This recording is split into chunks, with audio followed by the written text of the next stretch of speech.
الحمدللہ الحمدللہ رب العالمین والصلاة والسلام علی سید الاولین والآخرین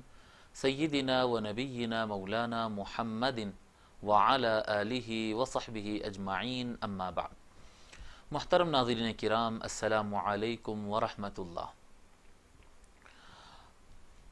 امیر المؤمنین سیدنا علی بن ابی طالب علیہ السلام وکرم اللہ وجہہ الکریم ایک ایسی باعظمت اور ایسی جامع الفضائل شخصیت ہے، اور ہمیشہ سے تاریخ اسلام میں مولا علی علیہ السلام کی آمد، مولا علی علیہ السلام کی شہادت، مولا علی علیہ السلام کا علم، آپ کی شجاعت، آپ کی شخصیت، آپ کی کرامتیں ہمیشہ سے اہل علم کے درمیان اور اولیاء اللہ کے درمیان کثرت سے بیان کی جاتی ہے، اور مولا علی کا جشن منایا جاتا ہے، آپ کی ولایت سے مستفید ہوتا ہے۔ ائمہ کرام نے اپنی کتابوں میں لکھا ہے کہ مولا علی کی ولایت قیامت تک کے لیے ہے، آپ فاتح ولایت ہے، ولایت کا دروازہ آپ ہی سے شروع ہوا۔ مولا علی علیہ السلام سے متعلق امام جلال الدین سیوطی رحمۃ اللہ علیہ اور دیگر ائمہ لکھتے ہیں کہ مولا علی علیہ السلام کے اتنے زیادہ فضائل بیان کیے گئے ہیں، حضور اکرم صلی اللہ علیہ وآلہ وسلم کے احادیث مبارکہ میں اتنے زیادہ فضائل آئے ہیں کہ ان کو گنا نہیں جا سکتا، اور تمام ائمہ اس بات پر متفق ہے کہ جتنے صحابہ کے شان میں، فضائل میں، ان کے مناقب میں جتنے حدیثیں آقا علیہ الصلاۃ والسلام کی ملتی ہیں، حضور صلی اللہ علیہ وسلم کے فرمان ملتے ہیں، سب سے زیادہ مولا علی علیہ السلام کے فضائل اس میں ملتے ہیں۔ محترم حاضرین کرام، یہ رجب المرجب کی آمد ہے، اور مولا علی علیہ السلام کی ولادت کا یہ مہینہ ہے۔ 13 رجب کو آپ کی ولادت ہوئی تھی روایات کے مطابق۔ اس مناسبت سے عالم اسلام میں مولا علی کا تذکرہ چھڑتا ہے، آپ کے نام سے جشن منایا جاتا ہے، آپ کی ولادت کی خوشی کے تذکرے ہوتے ہیں، آپ کے فضائل بیان کیے جاتے ہیں۔ مولا علی علیہ السلام کے فضائل جب بیان کیے جاتے ہیں تو انشاءاللہ تعالی آج کے اس بیٹھک میں ہم مولا علی علیہ السلام کے کچھ فضائل بیان کریں گے۔ ویسے شجاعت ہو، علم ہو، روایت ہو، کرامت ہو، زہد ہو، تقوی ہو، زندگی کے کسی شعبے میں آپ لے لیں، مولا علی علیہ السلام سے بڑھ کر، حضور صلی اللہ علیہ وآلہ وسلم کے بعد مولا علی سے بڑھ کر کوئی نظر نہیں آتا۔ لیکن آج ہم جس موضوع کا انتخاب کر رہے ہیں وہ ہے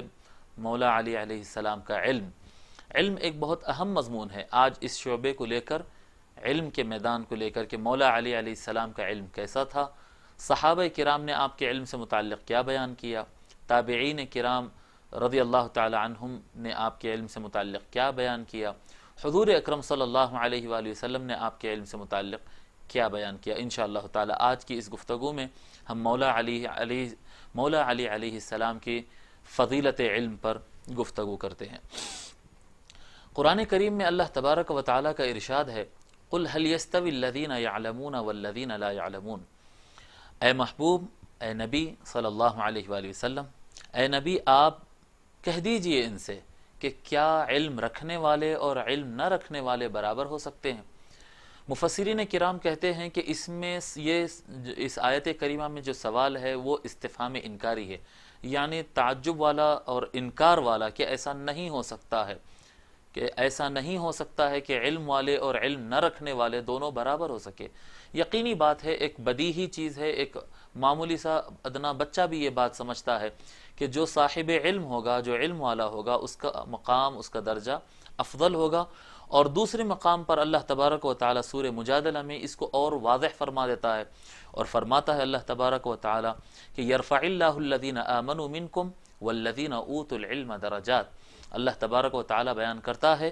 کہ جو لوگ تم میں سے جو لوگ ایمان لائے اور تم میں سے جو لوگ علم رکھتے ہیں، تم میں سے جو لوگ ایمان لائے ہیں اور علم رکھتے ہیں، اللہ تبارک و تعالی ان کو کئی درجات بلند فرما دیتا ہے۔ ایک درجہ بھی نہیں بیان کیا اللہ تبارک و تعالی نے، بلکہ بیان کیا کہ کئی درجات اللہ تبارک و تعالی ان کو اعلیٰ مقام عطا فرما دیتا ہے، ایمان اور علم۔ ایمان کے میدان میں تو مولا علی علیہ السلام تو ساری کائنات کے مولا ہے۔ حضور اکرم صلی اللہ علیہ وآلہ وسلم کے فرمان سے آقا علیہ الصلاۃ والسلام ارشاد فرمائے، من کنت مولاہ فہذا علی مولاہ، اور مختلف روایت اس میں آتے ہیں، یہ حدیث متواتر ہے، ہزاروں صحابہ نے اس کو بیان کیا ہے. ہزاروں صحابہ کے درمیان حج سے لوٹتے وقت آقا صلی اللہ علیہ وآلہ وسلم نے یہ فرمایا من کنت مولاہ فہذا علی مولا. سارے اصحاب ایمان کے جو آقائیں ہیں صحابہ کرام، جو سارے اہل ایمان کے بڑے ہیں، متقدمین ہیں، اعلیٰ ہے، افضل ہے، انبیاء علیہم الصلاۃ والسلام کے بعد سب سے افضل ترین، کائنات کا سب سے افضل ترین طبقہ صحابہ کرام کے درمیان حضور اکرم صلی اللہ علیہ وآلہ وسلم ارشاد فرماتے ہیں کہ لوگوں سنو،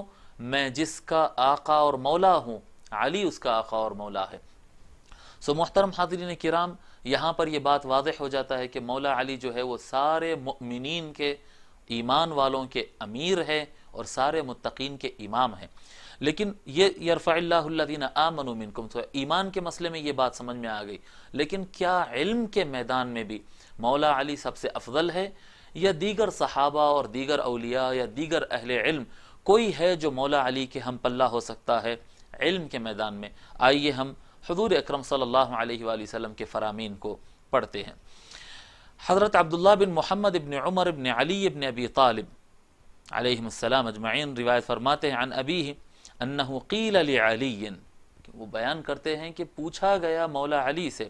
ما لک اکثر اصحاب رسول اللہ صلی اللہ علیہ وآلہ وسلم حدیثا. پوچھا گیا مولا علی علیہ السلام سے کہ اے مولا علی آپ بتائیں حضور صلی اللہ علیہ وآلہ وسلم سے روایت کرنے میں آپ سب سے آگے ہیں، حضور صلی اللہ علیہ وآلہ وسلم سے سب سے زیادہ روایت آپ بیان کرتے ہیں، کیا بات ہے کہ سب سے زیادہ احادیث آپ کو یاد ہے؟ یہ ایک علمی دنیا کے اندر ایک بڑی غلط فہمی ہے جو زمانے دراز سے چلی آ رہی ہے کہ سب سے زیادہ روایتیں حضرت سیدنا ابو ہریرہ رضی اللہ تعالی عنہ کے ہیں، ان کے بعد حضرت ابو موسیٰ اشعری اور دیگر ائمہ کے دیگر صحابہ کرام کے نام آتے ہیں روایت کرنے کے اعتبار سے جو ترتیب بیان کی جاتی ہے. لیکن شیخ الاسلام علامہ طاہر القادری صاحب نے جیسے بیان کیا ہے اور پروفیسر ڈاکٹر خسرو قاسم صاحب نے اپنے کتاب میں جیسا نقل کیا ہے، دیگر محققین نے یہ بات بتائی ہے کہ یہ ایک بہت بڑی علمی غلطی اور علمی مغالطہ ہے کہ سب سے زیادہ روایت کے میدان میں حضرت سیدنا ابو ہریرہ رضی اللہ تعالی عنہ. یقیناً حضرت ابو ہریرہ رضی اللہ تعالی عنہ تمام مکثرین صحابہ یعنی کثرت سے روایت کرنے والے صحابہ میں ان کا نمبر سب سے پہلا ہوتا ہے. لیکن مولا علی علیہ السلام کے بعد جب مولا علی علیہ السلام سے پوچھا گیا کہ یار اے مولا آپ سب سے زیادہ حدیث حضور صلی اللہ علیہ وسلم کی طرف سے روایت کرتے ہیں، ان کی بیان کرتے ہیں، ایسا کیسے، اس طرح سے کیسے ہو گیا؟ فقال، تو مولا علی علیہ السلام جواب دیتے ہیں انی کنت اذا سألته انبأنی واذا سکت ابتدأنی. وہ فرماتے ہیں میرا معاملہ یہ تھا کہ جب کبھی میں حضور صلی اللہ علیہ وآلہ وسلم سے سوال کرتا تو حضور صلی اللہ علیہ وسلم مجھے ضرور بتاتے. میں کبھی حضور سے سوال کرتا تو حضور مجھے ضرور بتاتے، اور ایسا بھی ہوتا کہ اگر میں حضور سے سوال نہ کرتا میں خاموش رہتا، اگر میں خاموش بھی رہوں تو حضور صلی اللہ علیہ وآلہ وسلم آگے سے سامنے سے وہ اپنی بات خود بیان کرتے تھے. کسی صحابی کو یہ فضیلت حاصل نہیں ہوئی ہے، کسی صحابی نے یہ نہیں کہا کہ حضور صلی اللہ علیہ وآلہ وسلم مجھ کو یعنی اپنی طرف سے بات شروع کر کے بیان کرتے تھے. جب ہم سوال کرتے تھے حضور جواب دیتے، کبھی حضور سے سوال کیا جاتا حضور خاموشی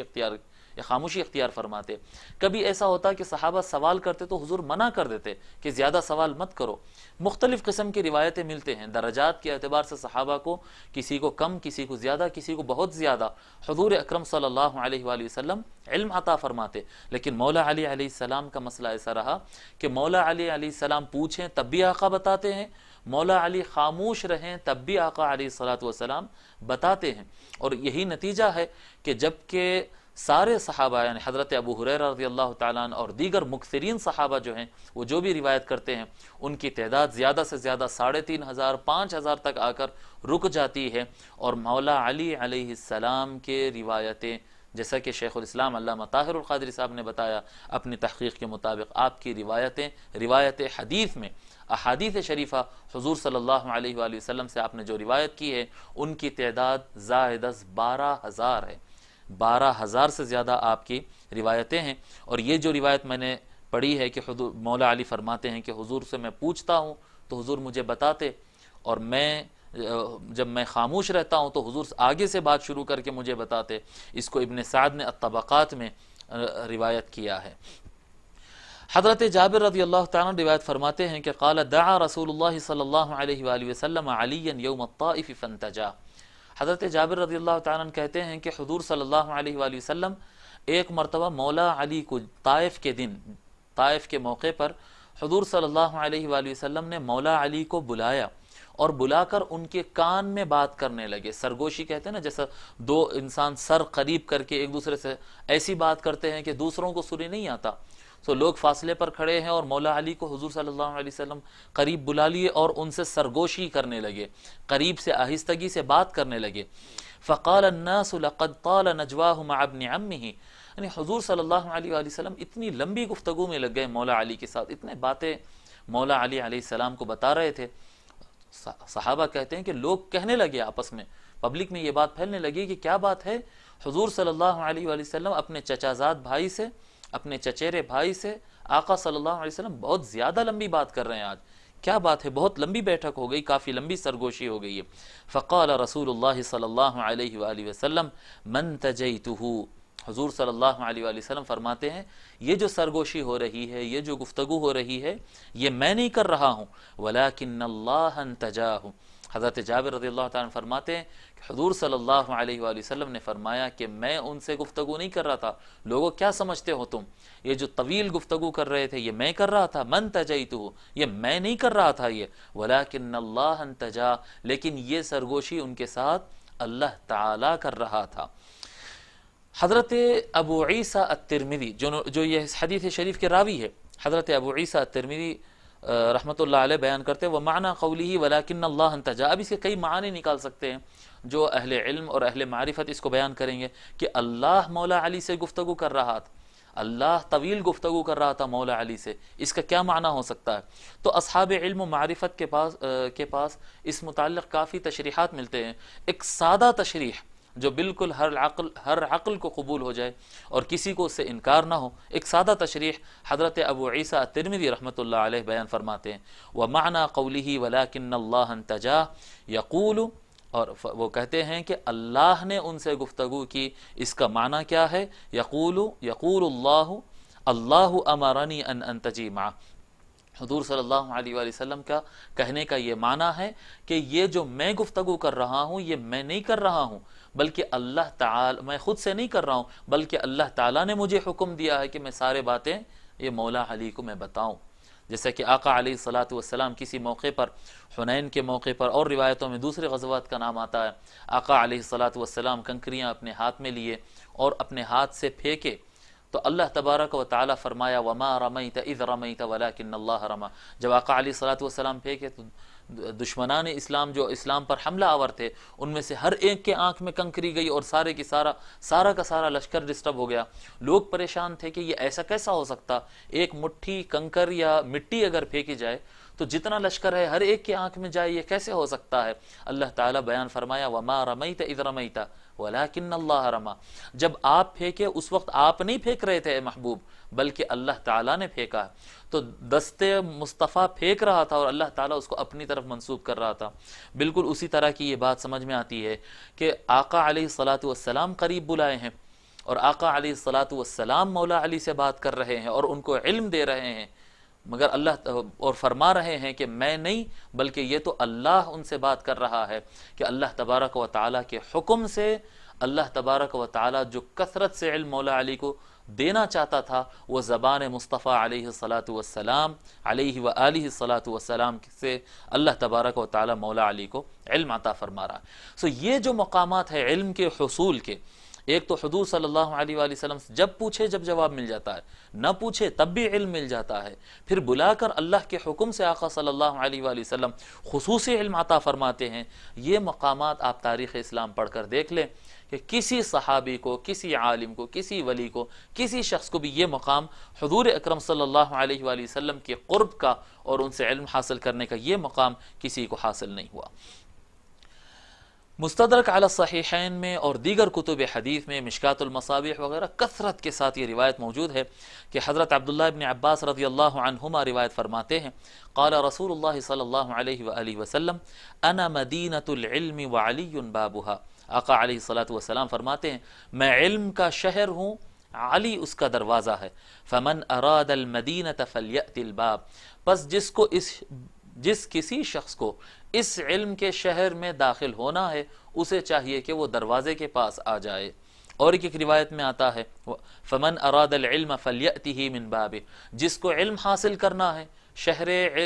علم کے شہر میں داخل جس کو ہونا ہے اسے چاہیے کہ وہ اس کے دروازے میں سے ہی آئے۔ سو علم مصطفیٰ علیہ الصلاۃ والسلام حاصل ہوتا ہے مولا علی سے۔ اب یہاں پر یہ بات سمجھنے کی ضرورت ہے کہ یہ صرف مولا علی علیہ السلام کا علمی مقام یہ علماء کے درمیان نہیں بیان کیا جا رہا کہ اے اہل علم سن لو کہ مولا علی علیہ السلام کے علم کا موقف یہ ہے کہ ہر عالم کو ان کے چوکھٹ پر آ کر کھڑے ہونا ہے، بلکہ میرے محترم بزرگوں اور دوستوں، محترم ناظرین کرام، خواتین و حضرات، یہ بات کو غور کریں کہ کیا یہ حضور اکرم صلی اللہ علیہ وآلہ وسلم آج کے علماء کے درمیان بیان کر رہے ہیں؟ کس کو کہہ رہے ہیں آقا صلی اللہ علیہ وآلہ وسلم کے جس کو علم چاہیے، علم نبوی، علم مصطفیٰ چاہیے، اسے چاہیے کہ وہ علی کے پاس جائے۔ علی شہر علم کا دروازہ ہے، میرے علم کا دروازہ علی ہے کہ علی کی چوکھٹ پہ جب تک کھڑے نہ ہو کسی کو علم نبوی نہیں مل سکتا ہے۔ یہ کس سے فرما رہے ہیں؟ کیا علماء سے کہہ رہے ہیں؟ کیا مفتیان سے کہہ رہے ہیں؟ کیا محدثین اور مفسرین اور ائمہ سے کہہ رہے ہیں؟ کیا ابو حنیفہ اور مالک سے کہہ رہے ہیں؟ کیا اولیاء اللہ سے کہہ رہے ہیں؟ بلکہ آقا علیہ الصلاۃ والسلام روئے زمین پر موجود نبیوں کے بعد سب سے اعلیٰ درجہ تمام صحابہ کرام سے آقا صلی اللہ علیہ وآلہ وسلم یہ فرما رہے ہیں کہ میرے صحابیوں اور ان کی اقتداء میں ان کے بعد آنے والے سارے اہل علم اور اہل اللہ سب کے سب یہ بات سن لو، سب سے پہلا مخاطب آیات کریمہ اور فرامین رسول صلی اللہ علیہ وآلہ وسلم کا یاد رکھیں، یہ علمی ضابطہ ہے۔ جب آقا علیہ الصلاۃ والسلام بیان فرماتے ہیں یا اللہ تبارک و تعالیٰ کوئی حکم دیتا ہے تو یاد رکھیں کہ بعد کی امتیں بھی حکم میں شامل ہوتی ہیں، لیکن پہلا مخاطب ڈائریکٹ آرڈر جس کو آتا ہے وہ صحابہ کرام رضوان اللہ تعالی علیہم اجمعین کی ذوات مقدسہ ہے۔ آقا علیہ الصلاۃ والسلام ڈائریکٹ صحابہ کرام کو یہ کہہ رہے ہیں، پھر ان کے واسطے سے دیگر امت کے لیے بھی ہے کہ جس کو علم مصطفیٰ حاصل کرنا ہے، جس کو آقا علیہ الصلاۃ والسلام کا علم چاہیے، اسے چاہیے کہ وہ مولا علی کے دروازے پر آ کر کھڑا ہو جائے کہ علم کا دروازہ مولا علی علیہ السلام ہی ہے۔ حضرت ابو ذر رضی اللہ تعالیٰ عنہ روایت فرماتے ہیں کہ حضور اکرم صلی اللہ علیہ وآلہ وسلم نے بیان فرمایا، یہ جو روایت میں پڑھ رہا ہوں یہ امام دیلمی نے الفردوس میں نقل کیا ہے، الفردوس بمأثور الخطاب میں حدیث نمبر 4181، کہ حضور اکرم صلی اللہ علیہ وآلہ وسلم نے بیان کیا، آقا علیہ الصلاۃ والسلام ارشاد فرمائے علی باب علمی، فرماتے ہیں آقا علیہ الصلاۃ والسلام علی میرے علم کا دروازہ ہے، وَمُبَيِّنٌ لِأُمَّتِي مَا أُرْسِلْتُ بِهِ مِن بَعْدِي، اور فرماتے ہیں میرے اس دنیا سے پردہ کرنے کے بعد میری ساری امت کے لیے میں کیا لے کر آیا ہوں، میری رسالت، میرا پیغام، میرے قرآن، میری توحید، آقا علیہ الصلاۃ والسلام جو کچھ لائے اس کے بارے میں فرما رہے ہیں جو کچھ میں امت کے لیے رسالہ اللہ کے پاس سے لایا ہوں اس کو بیان کرنے والے میرے بعد مولا علی ہی ہے۔ مقام اب یہاں پر دیکھیں آپ کتنا واضح ہو رہا ہے کہ مصطفیٰ علیہ الصلاۃ والسلام کے بعد علم مصطفیٰ بیان کرنے والی ذات مولا آقا علیہ الصلاۃ والسلام کے بعد کون ہے؟ خود حضور صلی اللہ علیہ وسلم فرما رہے ہیں وَمُبَيِّنٌ لِأُمَّتِي مَا أُرْسِلْتُ بِهِ مِن بَعْدِي، میں جو رسالت لے کر آیا ہوں میرے بعد اگر کوئی بیان کرنے والا ہے تو وہ علی ابن ابی طالب ہے۔ فرماتے ہیں حُبُّهُ ایمان، علی کون ہے؟ جس کی محبت ایمان ہے، وَبُغْضُهُ نِفَاقٌ، مولا علی سے نفرت اور بغض رکھنا یہ منافقت ہے، وَالنَّظَرُ إِلَيْهِ رَأْفَةٌ، اور مولا علی کی طرف دیکھنے سے نرمی آتی ہے، مولا علی علیہ السلام کو دیکھنے سے دل نرم ہوتے ہیں، وَمَوَدَّتُهُ عِبَادَةٌ، اور مولا علی سے محبت کرنا یہ بھی ایک عبادت ہے، اللہ تبارک و تعالیٰ کی عبادت ہے۔ جو شخص مولا علی کا چہرہ دیکھتا ہے اللہ تبارک و تعالیٰ اس کے نام اعمال میں عبادت کرنے کا، اللہ کی عبادت کرنے کا ثواب اور وہ ریکارڈ لکھتا ہے۔ سو میرے محترم بزرگوں اور دوستو، اب یہ ان احادیث مبارکہ جو ہم پڑھے ہیں یہ سارے کے سارے اس میں یعنی بہترین درجے کے احادیث شریفہ ہے۔ ہم نے طبقات ابن سعد سے پڑھا ہے، ترمذی شریف سے پڑھا ہے، المستدرک علی الصحیحین سے صحیح روایتیں پڑھے ہیں، المعجم الکبیر سے ہم نے روایتیں پڑھی ہے۔ ان روایات کو پڑھنے سے بات بالکل واضح ہو جاتی ہے کہ حضور اکرم صلی اللہ علیہ وآلہ وسلم کی جتنی انٹینشن مولا علی علیہ السلام کو سکھانے کی تھی، اور اللہ تبارک و تعالی کا جتنا مضبوط حکم مولا علی کو علم عطا کرنے کا تھا، کسی اور کے لیے یہ خصوصیت نہیں تھی اور کسی اور کے لیے یہ مقام نہیں تھا۔ اور آقا علیہ الصلاۃ والسلام کی توجہ جو مولا علی کی طرف تھی، انما بعثت معلما، حضور صلی اللہ علیہ وآلہ وسلم فرماتے ہیں میں اس کائنات میں آیا ہوں، اس زمین پر بھیجا گیا ہوں علم دینے کے لیے، میں ٹیچر بنا کر بھیجا گیا ہوں، میں علم دینے کے لیے آیا ہوں۔ لیکن علم دینے کے میدان میں جو شخص جتنا اہل ہوتا ہے اس کو اتنا زیادہ دیا جاتا ہے، اور مولا علی کی طرف آقا علیہ الصلاۃ والسلام کی توجہ اور سب سے زیادہ ان کی طرف خیال رکھنا اس بات کو واضح کرتا ہے کہ حضور اکرم صلی اللہ علیہ وآلہ وسلم اس بات سمجھتے کہ علم کو حاصل کرنے میں جو صلاحیت، جو اہلیت، جو مقام، جو قابلیت، جو ایبلٹی مولا علی علیہ السلام کے اندر تھی، وہ اس مقام کے اور اس درجے پر کوئی اور شخص فائز نہیں تھا۔ مولا علی علیہ السلام ارشاد فرماتے ہیں، عن علی قال، حلیۃ الاولیاء میں اور طبقات ابن سعد میں یہ روایت موجود ہے، ابو نعیم نے حلیۃ الاولیاء میں بھی بیان کیا ہے، عن علی قال واللہ ما نزلت آیت الا وقد علمت فیما نزلت۔ مولا علی علیہ السلام ارشاد فرماتے ہیں کہ اللہ کی قسم، ما نزلت آیت، یہ بات تو سب کو معلوم ہے، ہر مسلمان جانتا ہے کہ اللہ تبارک و تعالیٰ کا جو کلام ہے، یہ جو 30 پارے ہے، یہ جو 114 صورتیں ہیں، یہ جو زائد از 6000 آیتیں اللہ تبارک و تعالیٰ نازل فرمایا ہے، اس کے اندر ساری کائنات کا علم ہے۔ اس قرآن کریم میں ایسا چمتکار ہے، یہ کلام الہی ہے، یہ کوئی انسان کا کلام نہیں ہے، یہ کوئی بشر کا یا جن کا بنایا ہوا نہیں۔ سارے انسان اور سارے جنات مل کر بھی اگر محنت کر لیں تو ایک آیت کے برابر نہیں بنا سکتے۔ یہ ایک ایسی کتاب ہے جو پرانی نہیں ہوتی ہے، ہر زمانے کے علماء اپنے زمانے کا علم اس کتاب کے اندر سے نکال سکتے ہیں، قیامت تک کے لیے علم وَكُلَّ شَيْءٍ فَصَّلْنَاهُ تَفْصِيلًا۔ اللہ تبارک و تعالیٰ فرماتا ہے اس قرآن کے اندر ہم نے سارے چیزوں کا علم ان ڈیٹیل تفصیل کے ساتھ ہم نے بیان کر دیا ہے۔ یہ چمتکار والی کتاب، یہ معجزہ کتاب، یہ حضور صلی اللہ علیہ وآلہ وسلم پر نازل ہونے والی کتاب، یہ دنیا کائنات کا سب سے بڑا معجزہ، یہ کتاب کے بارے میں آقا مولا علی علیہ السلام فرماتے ہیں، واللہ، اللہ کی قسم، ما نزلت آیت الا وقد علمت فیما نزلت، اللہ کی قسم جو بھی آیت نازل ہوئی ہے میں جانتا ہوں، مجھے اس کا علم عطا کر دیا گیا ہے کہ یہ آیت کس بارے میں نازل ہوئی، وَأَيْنَ نَزَلَتْ، اور یہ کس مقام پر نازل ہوئی، وَعَلَى مَنْ نَزَلَتْ، اور یہ آیت کس پر نازل ہوئی ہے۔ اب دیکھیں آپ کتنی ڈیٹیل، کتنی تفصیل مولا علی علیہ السلام خود بیان کر رہے ہیں کہ اللہ تبارک و تعالیٰ کے فضل و کرم سے حضور صلی اللہ علیہ وآلہ وسلم سے مجھے یہ علم حاصل ہو چکا ہے کہ کوئی بھی آیت ہو وہ کس پر نازل ہوئی، کس مقام پر نازل ہوئی، گھر میں نازل ہوئی، میدان جنگ میں نازل ہوئی، کیا کہتے ہیں مسجد کے اندر نازل ہوئی، آقا علیہ الصلاۃ والسلام کس حالت میں تھے نازل ہوتے وقت، کیا سچویشن تھی اس وقت۔ مولا علی علیہ السلام بیان کرتے ہیں کہ مجھے سب کچھ پتہ چل گیا ہے، کس پر نازل ہوئی ہے، کس مقام پر نازل ہوئی ہے، اور کس بارے میں یہ آیت کریمہ نازل ہوئی ہے۔ اور یہ جو دعویٰ ہے، یہ دعویٰ کسی نے نہیں کیا، اس طرح کا دعویٰ ائمہ کرام میں، علماء دین میں اور صحابہ کرام میں مولا علی علیہ السلام کے علاوہ کسی نے یہ دعویٰ نہیں کیا۔ مولا علی علیہ السلام کے بعد اگر کوئی علم القرآن اور آیات کریمہ کے فہم اور تفسیر سے متعلق اگر بڑا دعویٰ کیا ہے اور ساری امت میں جن کی تفسیریں چلتی ہیں، تو وہ نام آتا ہے حضرت سیدنا عبداللہ ابن عباس رضی اللہ تعالی عنہما۔ اور آگے انشاءاللہ تعالی ہم اپنے خطاب میں بتائیں گے کہ مولا علی علیہ السلام اور حضرت عبداللہ ابن عباس رضی اللہ تعالی عنہما ان دونوں کے درمیان، ان دونوں کے علم کے درمیان کیا فرق پایا جاتا ہے، انشاءاللہ تعالی آگے ہم بیان کریں گے۔ مولا علی علیہ السلام جب یہ بیان کر دیے کہ قرآن کی ہر آیت کہاں نازل ہوئی، کس پر نازل ہوئی اور کیوں، کس بات کے لیے نازل ہوئی ہے میں جانتا ہوں، اس کے آگے فرماتے ہیں مولا علی علیہ السلام، ان ربی وہب لی قلبا عقولا فرماتے ہیں کہ اے لوگو، بے شک میرا پروردگار مجھ کو عطا کیا ہے قلباً عقولا، اللہ تبارک و تعالی نے مجھے ایک ایسا دل عطا کیا ہے جو عقولا ہے، جو بہت زیادہ علم کو سمجھنے والا ہے، جو بہت زیادہ علم کو کیپچر کرنے والا ہے، جو بہت زیادہ علم کو اپنے اندر سمانے والا ہے۔ پھر آگے فرماتے ہیں وَلِسَانًا طَلْقًا، اور اللہ تبارک و تعالی نے مجھے آزادی سے بیان کرنے والی زبان عطا کیا ہے۔ اس کو ابو نعیم نے حلیۃ الاولیاء میں نقل کیا ہے اور ابن سعد نے اس کو الطبقات میں نقل کیا ہے۔ میرے محترم بزرگوں اور دوستو، اس کو تھوڑا سا سمجھنا پڑے گا۔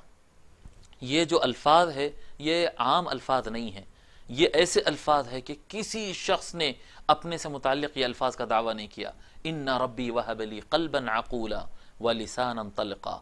فرماتے ہیں مولا علی علیہ السلام، اللہ تبارک و تعالی نے مجھے ایسا دل عطا کیا جو بہت زیادہ سمجھنے والا ہے۔ اہل علم کے درمیان بڑا تنازع ہے اور بڑا اختلاف ہے اس مسئلے پر کہ کیا علم عقل میں آتا ہے یا علم قلب میں آتا ہے۔ اب ہم دیکھیں، جتنے آپ سائنٹسٹ سے آپ بات کریں، فلاسفہ کے آپ کتابیں پڑھیں، جتنے منطقیین ہیں، جتنے بڑے بڑے سائنٹسٹ ہیں، یہ جتنے بھی لوگ لکھتے ہیں، آپ ان سے پوچھیں کہ علم ہوتا کہاں؟ بھئی علم تو دماغ میں آتا ہے۔ یہ آنکھ دیکھتی کیسی ہے؟ آنکھ اپنے لینسز کے ذریعے، نسوں کے ذریعے دماغ تک بات پہنچاتی ہے تو انسان کو دکھتا ہے۔ سنے بھی اسی طرح سے آتا ہے۔ ہمارے حواس سے خمسہ، جو ہمارے نالج کے جو سورسز ہے وہ 5 سورسز ہے،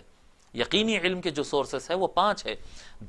چکھنا اور چھونا، ٹچ کرنا، یہ 5 سورسز ہے علم کے جو علم یقینی عطا کرتے ہیں، اور یہ 5 کے 5 سورسز چلتے ہیں عقل سے۔ اس کے اندر جاتا ہے علم، ملٹیپلائی ہوتا ہے، عقل کے اندر جانے کے بعد علم بڑھتا ہے، لیکن سورسز یہ ہے، اور یہ 5 کے 5 سورسز جا کے عقل سے کنیکٹ ہوتے ہیں، نہ کہ دل سے کنیکٹ ہوتے ہیں،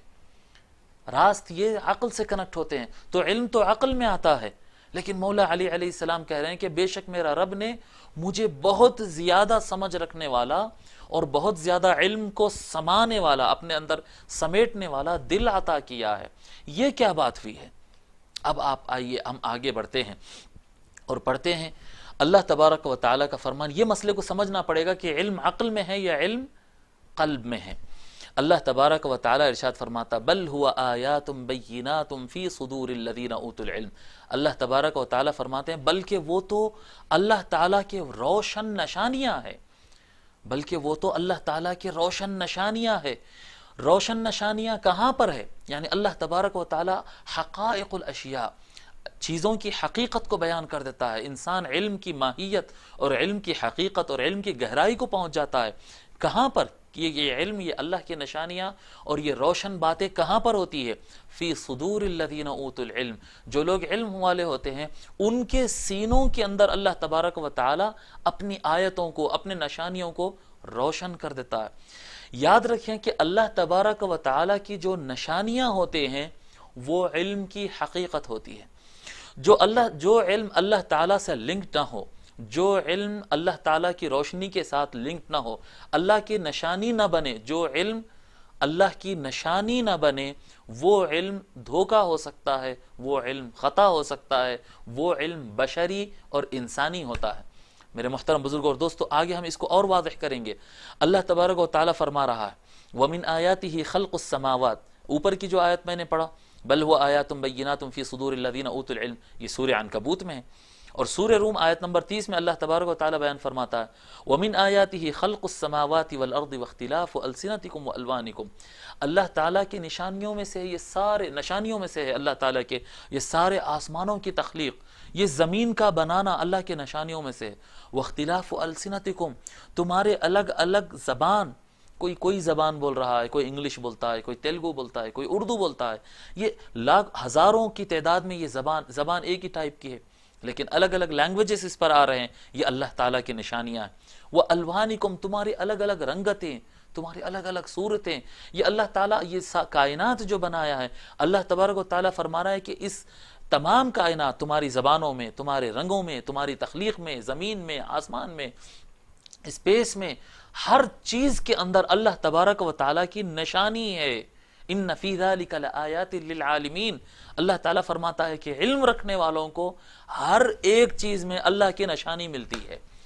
اب کیا فرق ہے سمجھنے کی ضرورت ہے۔ پھر سورہ آل عمران آیت نمبر 190 میں 190 میں اللہ تبارک و تعالی بیان فرماتا ہے ان فی خلق السماوات والارض واختلاف اللیل والنہار لآیات لأولی الالباب. اللہ تعالیٰ فرماتا ہے بے شک یہ زمین و آسمان کی تخلیق میں، زمین اور سارے آسمانوں کی تخلیق میں، اور یہ جو دن رات پلٹ رہے ہیں، یہ جو ٹائم پاس ہو رہا ہے، یہ جو اسپیس ہے، یہ جو ٹائم ہے، یہ جو کچھ گزر رہا ہے، اس میں اللہ تبارک و تعالیٰ کی نشانیاں، لآیات،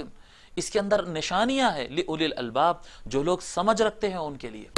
یہ کیا معاملہ ہے کہ زمین میں اللہ کے نشانیاں، آسمان میں اللہ کے نشانیاں، ہر چیز میں اللہ تعالیٰ کی نشانیاں ہیں. کیا فرق ہو رہا ہے؟ میرے محترم بزرگوں اور دوستو، معاملہ یہ ہے کہ علم دو طرح کا ہوتا ہے. ایک ہوتا ہے انسانی طاقت سے حاصل کیا ہوا علم، جس میں صحیح ہونے اور غلط ہونے کا امکان رہتا ہے، جو آئے دن تھیوریز چینج ہوتے رہتے ہیں. کوئی کچھ بولتا ہے، کوئی بولتا ہے انسان ایسا بنا، کوئی کہتا ہے انسان اس طرح سے بنا، کوئی قانون بناتا ہے تو پھر اور ماہر آ کے اس میں چینجز، قانون بنتا ہے، دستور بنتا ہے، اس میں امینڈمنٹس آتے رہتے ہیں. کنسٹرکشن ہوتا ہے، کوئی بولتا ہے یہ خوبصورت، پھر اس میں ڈیولپ ہوتا اور خوبصورتی آتی ہے. یہ بولتے ہیں یہ کنسٹرکشن مضبوط ہے، پھر ڈیولپمنٹ آتا ہے اور زیادہ مضبوط، اور زیادہ بہتر، اور اعلیٰ ٹیکنالوجی، اور زیادہ سائنس. علم انسان کے اندر چینجز آتے رہتے ہیں. بشری تھیوریز غلط ثابت ہوتے ہیں، پھر نئے تھیوریز آتے رہتے ہیں. انسانی سائنس ایک رزلٹ پر پہنچتی ہے، پھر 25-30 سال کے اندر پھر نئے رزلٹ تک پہنچ جاتی ہے. فلاسفہ کی عقل اور ان کا علم چینج ہوتے رہتا ہے. جو علم یقینی ہے، جو علم چینج نہیں ہو سکتا ہے. آپ دیکھیں میرے آقا صلی اللہ علیہ وآلہ وسلم کا فرمان آپ اٹھا کر پڑھ لیں. آقا علیہ الصلاۃ والسلام نے جو فرمایا، 1400 سال گزر چکے ہیں، آج تک کوئی انسان کسی ایک فرمان کو غلط نہیں بتا سکا. قرآن کریم کی 6000 سے زیادہ آیتیں ہیں، ایک آیت بھی آج تک غلط ثابت نہیں ہو سکی. اس کی وجہ کیا ہے؟ یہ علم بشری اور علم انسانی نہیں بلکہ علم الہی ہے. اور یاد رکھیں کہ اللہ کی طرف سے جو علم ملتا ہے، انسان کی طرف سے جو علم ملتا ہے، اس کی آنکھ، یعنی یہ بھی اللہ کا ہی ہوتا ہے، لیکن اللہ تعالیٰ دو سورسز رکھا ہے. ایک راست بشر اپنی محنت سے حاصل کرتا ہے، ایک اللہ تبارک و تعالیٰ اپنے فضل سے راست عطا کرتا ہے. جو انسان راست حاصل کرتا ہے اپنے آنکھ سے، کان سے، ناک سے، زبان سے اور چھونے سے، جو انسان علم حاصل کرتا ہے، وہ انسان کا علم اس کی عقل میں آتا ہے. اور یاد رکھیں کہ یہ علم کے درست ہونے اور غلط ہونے کے دونوں چانسز اور دونوں پاسبلٹیز اس میں باقی رہتے ہیں. اور اس کے برخلاف علوم الہیہ، جو اللہ تبارک و تعالیٰ کی طرف سے علم ملتا ہے، جو علم الحقائق ہوتا ہے، ایک ایسا علم ہوتا ہے ہر شے کے بارے میں، ایسا علم ہوتا ہے جو رہتی دنیا تک پوری کائنات ختم ہو جائے لیکن وہ علم غلطی نہیں ہو سکتی ہے، کیونکہ وہ علم اللہ کی طرف سے ہوتا ہے. اللہ شرح صدر کرتا ہے، اللہ وہ علم کو کھولتا ہے. اللہ تبارک و تعالیٰ یہ بیان فرماتا ہے. اب دیکھیں قرآن کریم میں اللہ تبارک و تعالیٰ فرما رہا ہے، جو لوگ، اب دیکھیں جو لوگ اسلام قبول نہیں کرتے، جو قرآن کو نہیں سمجھتے، ان کے بارے میں فرمایا افلا یتدبرون القرآن، کیا یہ قرآن سے علم حاصل نہیں کرتے، قرآن نہیں سمجھتے، یہ قرآن میں غور نہیں کرتے؟ ام علی قلوب اقفالها، یا یہ پڑھتے ہیں اور ان کے دلوں پر تالے پڑ گئے ہیں. دل پر تالے پڑنے سے مطلب کیا ہے؟ کیا جو کافر ہے، کیا جو منافق ہے، کیا جو علم والا نہیں ہے اور قرآن پڑھ رہا ہے، کیا اس کو عربی نہیں آتی؟ عربی جاننے والے ہیں. کیا سائنٹسٹ ہے جو اللہ کے منکر ہے، کیا ان کے پاس علم نہیں آ رہا ہے؟ ان کے پاس علم آ رہا ہے. انسانی جد و جہد سے علم حاصل کرتے ہیں، دماغوں میں علم پہنچتا ہے، دل میں علم نہیں پہنچتا ہے. جب قلب میں علم نہیں پہنچتا ہے، عقل تک رہتا ہے، تو جب تک وہ دماغ میں ہے وہ علم انسانی ہے، وہ انسان کا کام ہے، اور اس سے خطا کا امکان رہتا ہے. وہ علم الحقیقہ نہیں رہتا ہے، وہ علم الامکان رہتا ہے. علم الحقیقہ جو اللہ تبارک و تعالیٰ کی طرف سے قلب میں آتا ہے. چنانچہ اللہ تبارک و تعالیٰ نے جتنے اپنے انبیاء کو، سارے انبیاء کو جن کو اللہ تبارک و تعالیٰ نے علم عطا کیا، تورات نازل کیا، زبور نازل کیا، انجیل نازل کیا، قرآن کریم آقا علیہ الصلاۃ والسلام پر نازل کیا، کسی بھی نبی کو اللہ تبارک و تعالیٰ نے علم الہی، علم الحقائق کان سے، آنکھ سے، ناک سے نہیں عطا کیا، بلکہ وحی سیدھا ان کے قلب پر نازل ہوتی تھی. جب دل پر کوئی بات نازل ہوتی ہے اللہ تبارک و تعالیٰ کی طرف سے، تو پھر اس کے بعد کوئی خطا کا امکان نہیں رہتا. وہ علم الحقائق ایسا پختہ علم، ایسا گہرا علم رہتا ہے کہ وہ رہتی کائنات تک ہر وقت درست ہی درست رہتا ہے. یہ بیان فرما رہے ہیں مولا علی، ان ربی وہب لی قلبا عقولا، اے لوگو میرے علم کو تم اپنے علم کی طرح نہ سمجھو. جو تم رٹتے ہو، تم یاد کرتے ہو، تم اساتذہ سے حاصل کرتے ہو، یہ نہ سمجھو کہ تمہارا علم میرے علم کی طرح ہے۔ ان ربی وہب لی قلبا عقولا، اے لوگو اللہ تعالیٰ نے مجھے بہت زیادہ اپنے اندر سمانے کی طاقت رکھنے والا، بہت زیادہ علم کو اپنے اندر لینے کی ایبلٹی رکھنے والا، محفوظ رکھنے والا دل عطا کیا ہے۔ ایک ایسا دل عطا کیا ہے جو اشیاء کے حقائق اور علم کی گہرائی کو قلب میں حاصل کرتا ہے، اور یہ تجلی الہی ہوتی ہے، اللہ کی عطا ہوتی ہے۔ پھر اس کے بعد بہت سارا علم حاصل کر لینا ایک الگ میدان ہے، علم وقار دل کے اندر ہے۔ لیکن آپ غور کریں میرے محترم بزرگوں اور دوستو، ہمارے ساتھ بھی دن رات ایسا ہوتا ہے کہ کئی مرتبہ کچھ باتیں ہم کو معلوم رہتی ہیں، لیکن جب ہم اس کو بیان کرنے جاتے ہیں تو آپ بولتے ہیں کہ بھئی میں جو بولنا چاہ رہا ہوں مجھے ورڈز مجھے ساتھ نہیں دے رہے ہیں، الفاظ میرا ساتھ نہیں دے رہے ہیں، آپ لوگ کو میں بتا نہیں سکتا ہوں میرے دل کی کیا کیفیت ہے۔ کئی مرتبہ ایسا ہوتا ہے کہ کیفیت ہوتی ہے، شعور ہوتا ہے، نالج اندر ہوتی ہے، لیکن ورڈز ساتھ نہیں دیتے ہیں۔ مولا علی علیہ السلام فرماتے ہیں کہ میرے ساتھ ایسا کسی لیول پر بھی نہیں ہوتا ہے۔ فرماتے ان ربی وہب لی قلبا عقولا، بہت زیادہ علم سمانے والا دل عطا کیا اللہ تعالیٰ نے مجھے۔ پھر ساتھ میں فرمایا وَلِسَانًا طَلْقًا، اور اللہ تبارک و تعالیٰ نے مجھے ایسی زبان دیا ہے، یہ زبان آزاد ہے، کوئی بھی معنی، کوئی بھی نالج، کوئی بھی گہرائی ایسی نہیں ہے جس کو میں اپنی زبان سے ایکسپلین نہ کر سکوں۔ اللہ تعالیٰ نے مجھے ایسی زبان عطا کیا ہے کہ کتنی گہری، کتنا مشکل مسئلہ کیوں نہ ہو، میں ایزیلی اس کو اپنی زبان سے بیان کر سکتا ہوں، پوری آسانی کے ساتھ بیان کر سکتا ہوں۔ لسانا طلقا، الطلق معجم المعانی میں لکھا ہے الطلق کا معنی ہے المطلق الغیر مقید۔ الطلق کا مطلب یہ ہوتا ہے، لسان تو زبان کو کہتے ہیں، لسانا طلقا، طلق کہتے ہیں اس کو جس کو کوئی لمٹ ہی نہیں، جس کو کوئی جکڑ بندی نہیں ہے، جس کو کوئی قید نہیں لگایا گیا ہے، وہ بالکل آزاد ہے۔ پھر فرماتے ہیں الذی یتمکن صاحبہ فیہ من جمیع تصرفات، کہ جو طلق اس کو کہتے ہیں جس کو لے کر اس کا مالک جو ہے جو چاہا کر سکتا ہے۔ زبان کس کام کے لیے؟ زبان بیان کرنے کے لیے۔ جو علم مولا علی علیہ السلام کو حضور اکرم صلی اللہ علیہ وآلہ وسلم سے ملا ہے، اللہ تبارک و تعالیٰ کی بارگاہ سے آپ کے قلب میں جو علم آپ کو ملا ہے آقا علیہ الصلوۃ والسلام کے واسطے سے، مولا علی علیہ السلام کو ایسا کبھی نہیں ہوتا تھا کہ یہ بات ایکسپلین نہیں کر سکے،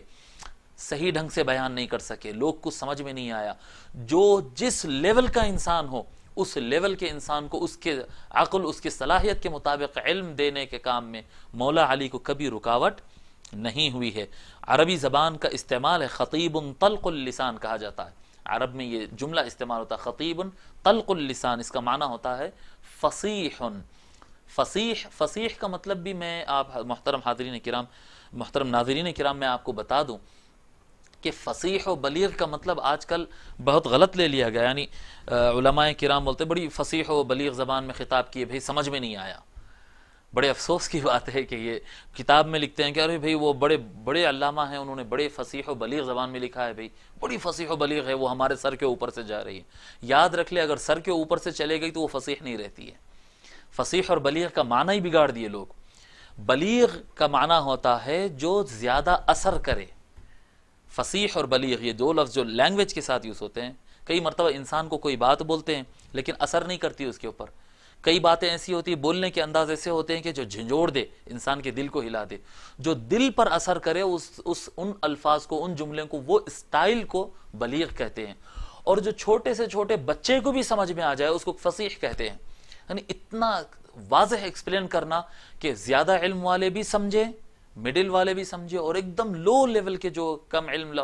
والے لوگ ہوتے ہیں ان کو بھی سمجھ میں آ جائے، اتنا صاف بیان کرے کہ ہر انسان سمجھ لے، اس کو کہتے ہیں فصیح۔ نہ کہ بھاری فارسی، عربی، اردو اور ہندی کے الفاظ مکس کر کے ایک بنایا جائے اور اس کو نام دیا جائے فصیح و بلیغ، نہیں۔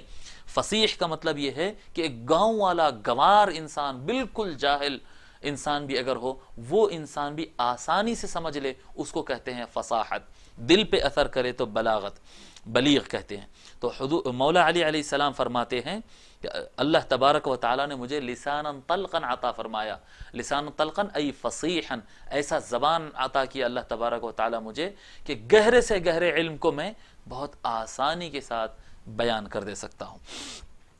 حضرت ابو طفیل رضی اللہ تعالیٰ عنہ روایت فرماتے ہیں قال علی، مولا علی ارشاد فرمائے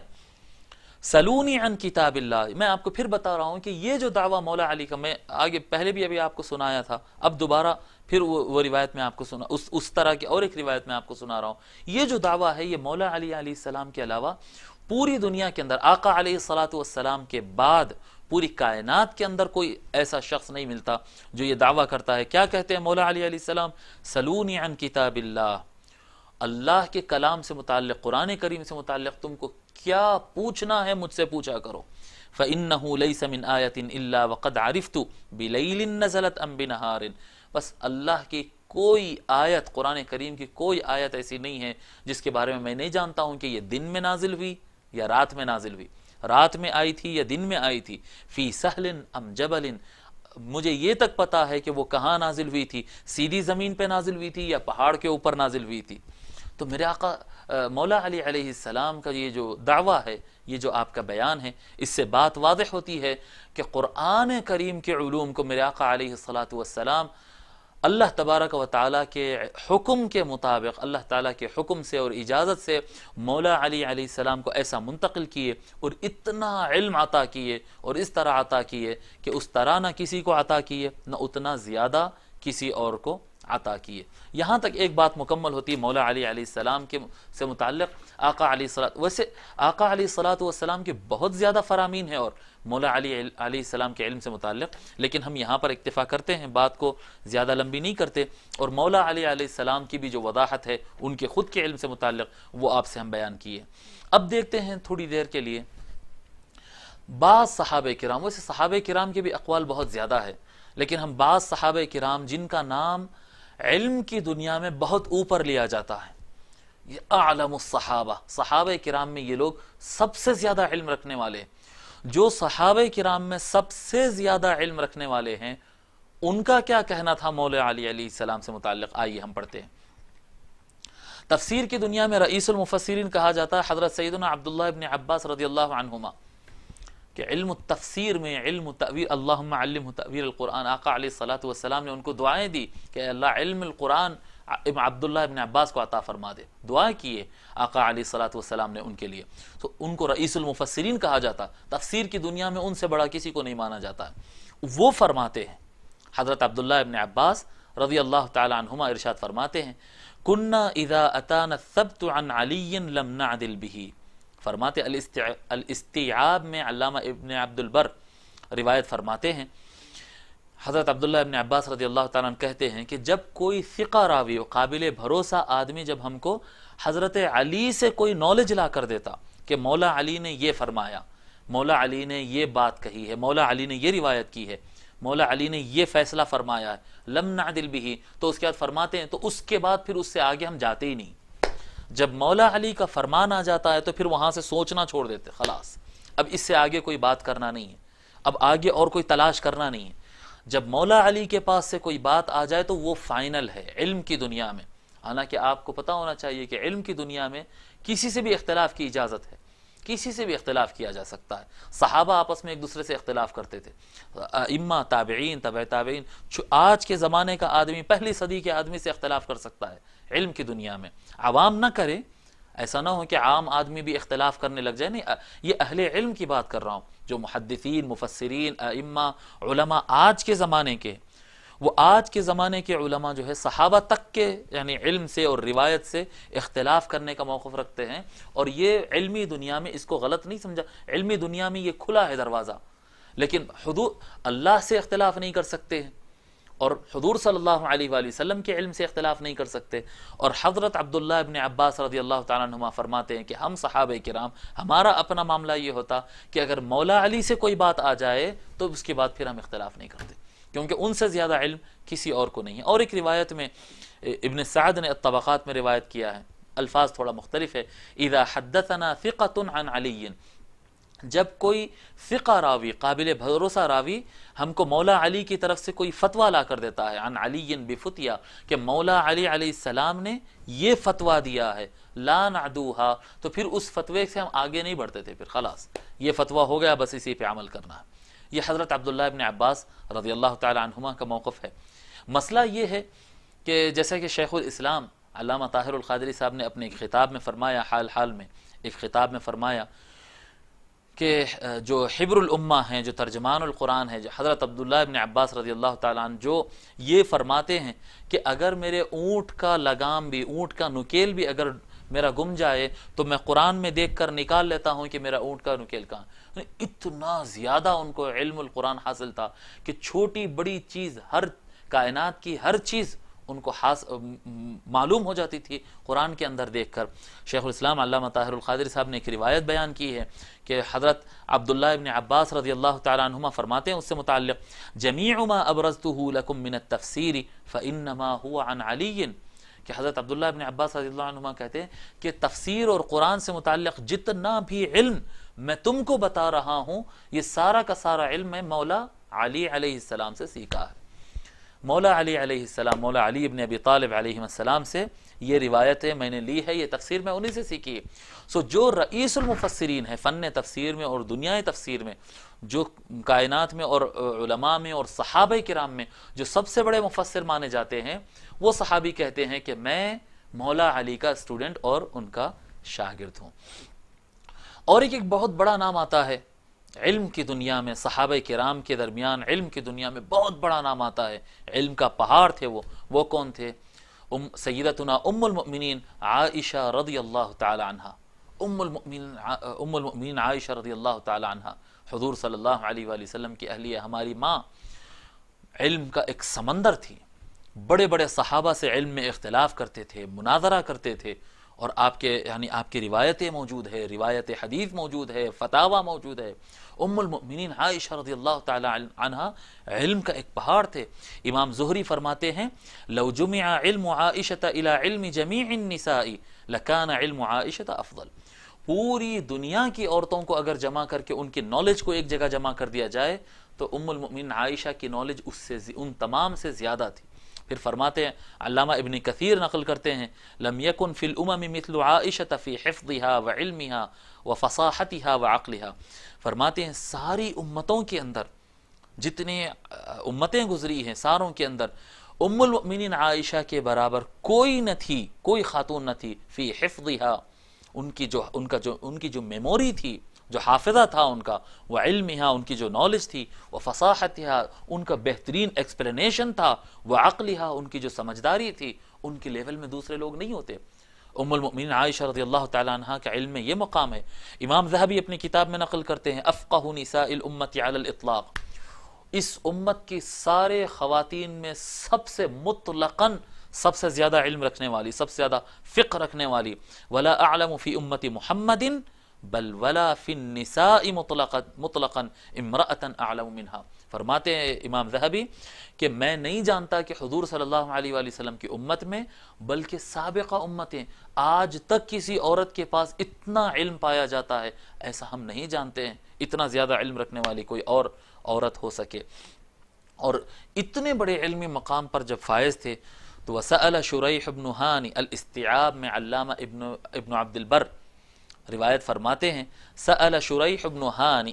عائشة ام المؤمنین رضی اللہ عنہا عن المسح على الخفین فقالت ایت علیا فسلہ. شریح بن ہانی رضی اللہ تعالی عنہ ایک مرتبہ ام المؤمنین عائشہ رضی اللہ تعالی عنہا سے سوال کیے مسح خفین سے متعلق. مسح خفین یعنی جورابوں پر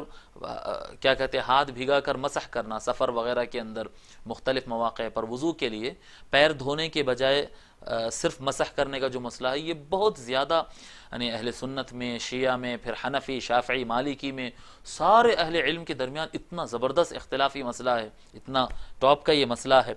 جب ام المؤمنین عائشہ رضی اللہ تعالی عنہا سے حضرت شریح سوال کیے کہ ام المؤمنین مسح علی الخفین کا، یہ جورب پر کیا کہتے ہیں، موزوں پر مسح کرنے کا مسئلہ کیا ہے، تو ام المؤمنین عائشہ رضی اللہ تعالی عنہا وہاں پر کہتی ہیں کہ یہ کیوں بڑا اختلافی مسئلہ ہونے کی وجہ سے وہ فرماتی ایتی علی فاسألہ، دیکھو یہ مسئلہ جو بھی ہے تم جاؤ حضرت علی سے سوال کیا کرو،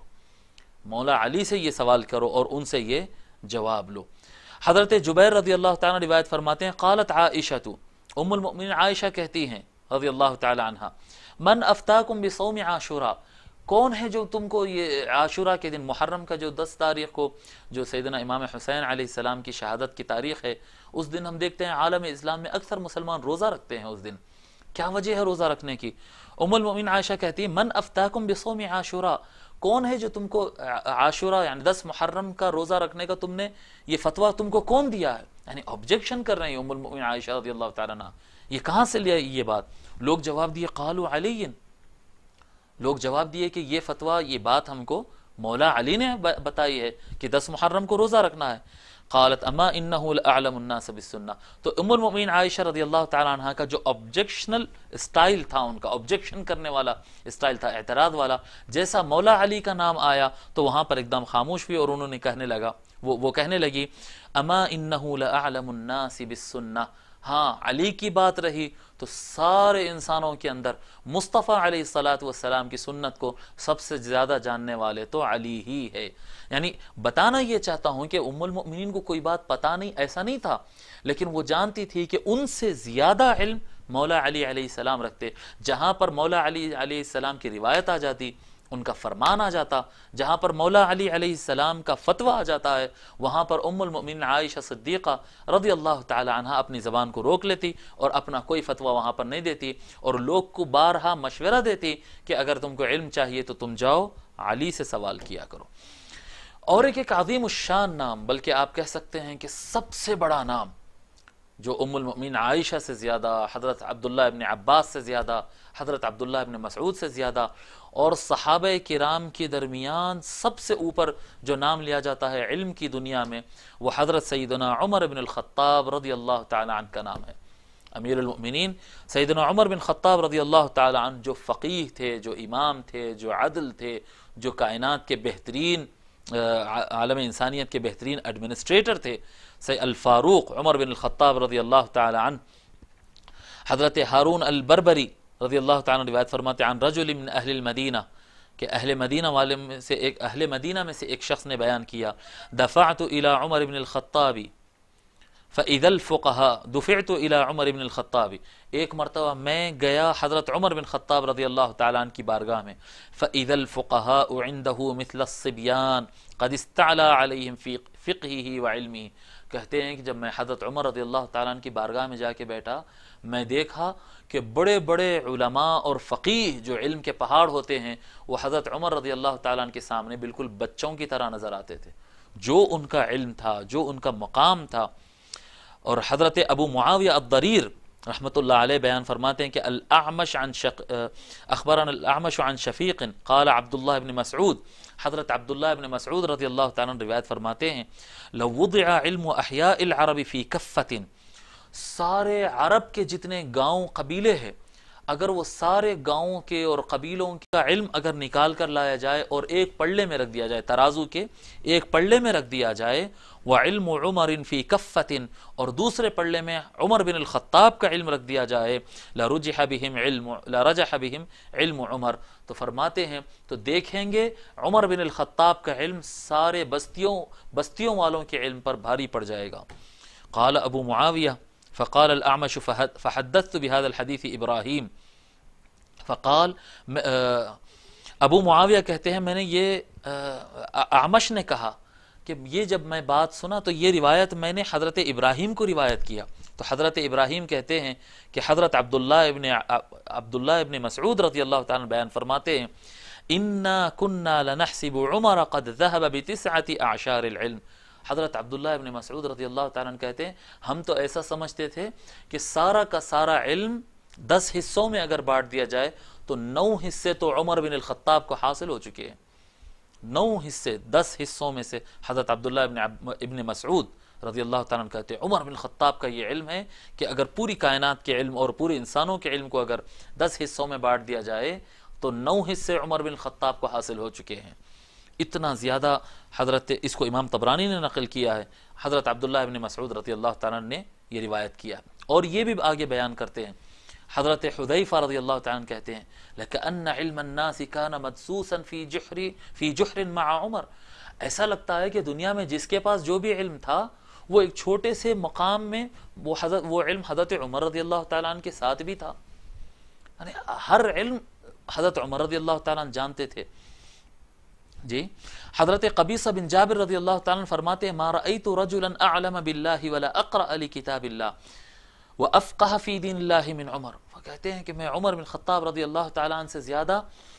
اللہ کا علم اللہ سے متعلق علم رکھنے والا، اللہ کی کتاب کو بہتر پڑھنے والا، اللہ کے دین کو اتنا زیادہ سمجھنے والا میں آج تک اتنا بڑا عالم نہیں دیکھا. جی اب یہ جو علمی مقام حضرت عمر رضی اللہ تعالیٰ عنہ کا ہم نے پڑھا ہے، یہ ایک حقیقت ہے، یہ ان کا مقام ہے، یہ صحبت مصطفیٰ کا اثر ہے. پھر ان کی ذہنی صلاحیت، قلبی صلاحیت، جو استعداد، جو ان کا مقام فاروقیت ہے، اللہ تبارک و تعالیٰ نے ان کو اتنا علمی مقام عطا کیا. لیکن جو اتنے لیول پر اور اتنے اونچائی پر علم کے آئے ہیں، آگے آتے ہیں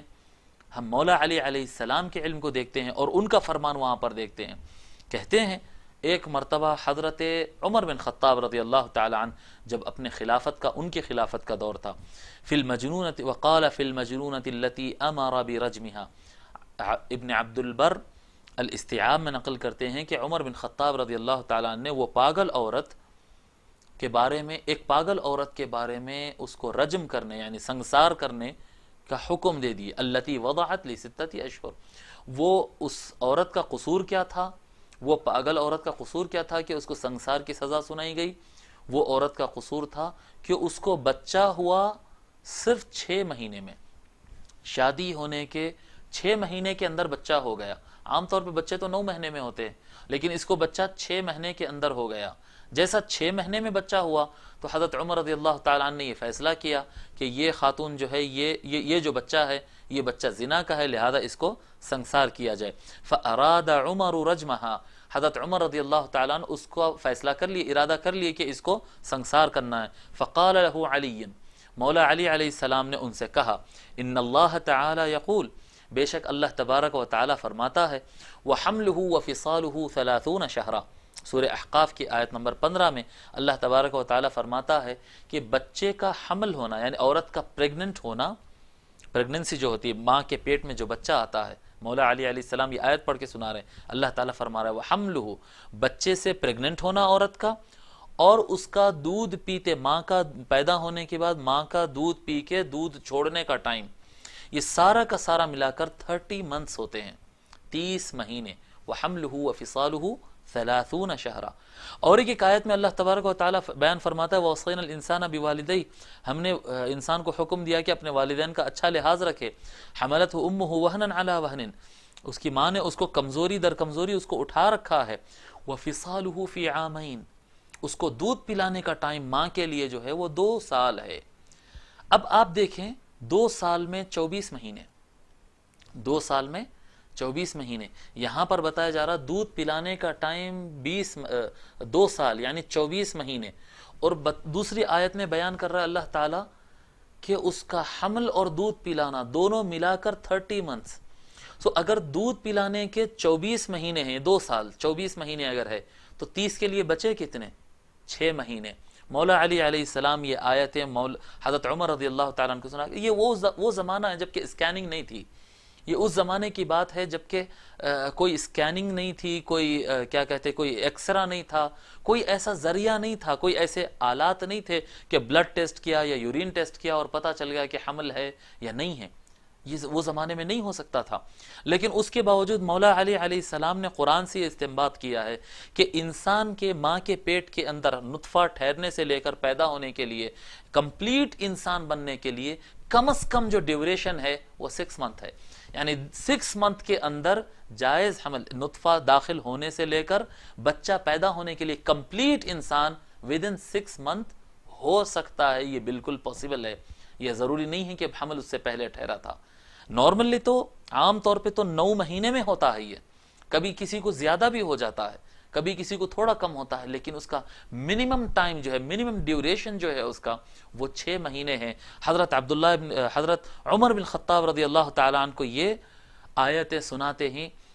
حضرت عمر رضی اللہ تعالیٰ عنہ رک گئے سنگسار کی سزا نافذ کرنے سے، کہ اس سے ثابت ہو جاتا ہے کہ یہ عورت کا بچہ جائز بھی ہو سکتا ہے، لہذا اس کو سزا نہیں دی جائے گی۔ پھر اس کے بعد مولا علی علیہ السلام نے وہ حدیث یاد دلائی حضرت عمر رضی اللہ تعالیٰ عنہ کو، ان اللہ رفع القلم عن المجنون، کہ بے شک اللہ تبارک و تعالیٰ نے شریعت کے احکام کو پاگل پر سے اٹھا لیا ہے۔ جب یہ کہا جا رہا ہے کہ عورت پاگل ہے تو اس پر حکم الہی تو نافذ ہی نہیں ہوتا، اس پر شریعت الہی تو اس کے اوپر نافذ نہیں، اس شریعت کی پابندی نہیں ہوتی ہے۔ جب یہ آیتیں اور احادیث مولا علی علیہ السلام حضرت عمر رضی اللہ تعالیٰ عنہ کو پیش کیے تو روایت میں آتا ہے، الاستیعاب میں علامہ ابن عبد البر بیان کرتے ہیں، فکان عمر یقول لولا علی لہلک عمر، حضرت عمر رضی اللہ تعالیٰ عنہ کہتے ہیں کہ اگر علی نہ ہوتے تو عمر بن الخطاب ہلاک ہو جاتا، ہلاک ہو جاتا۔ اب آپ دیکھیں کہ سیدنا عمر بن الخطاب معاذ اللہ کو یہ تصور نہ کریں حضرت عمر رضی اللہ تعالیٰ عنہ کو علم کم تھا، نہیں،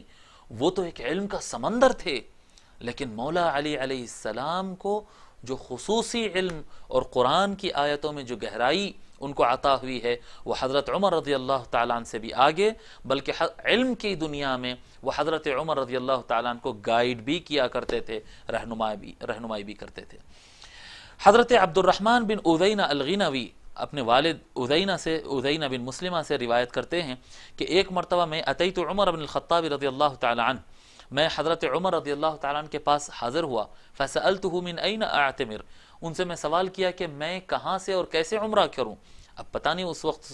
اس کتاب کے اندر واقعے کی تفصیل نہیں کہ ان کی کیا سچویشن تھی اور ڈیٹیل نہیں پتہ چل رہی کہ اس میں سوال کیا تھا، بہرحال وہ سوال کیے کہ میں کیسے عمرہ کروں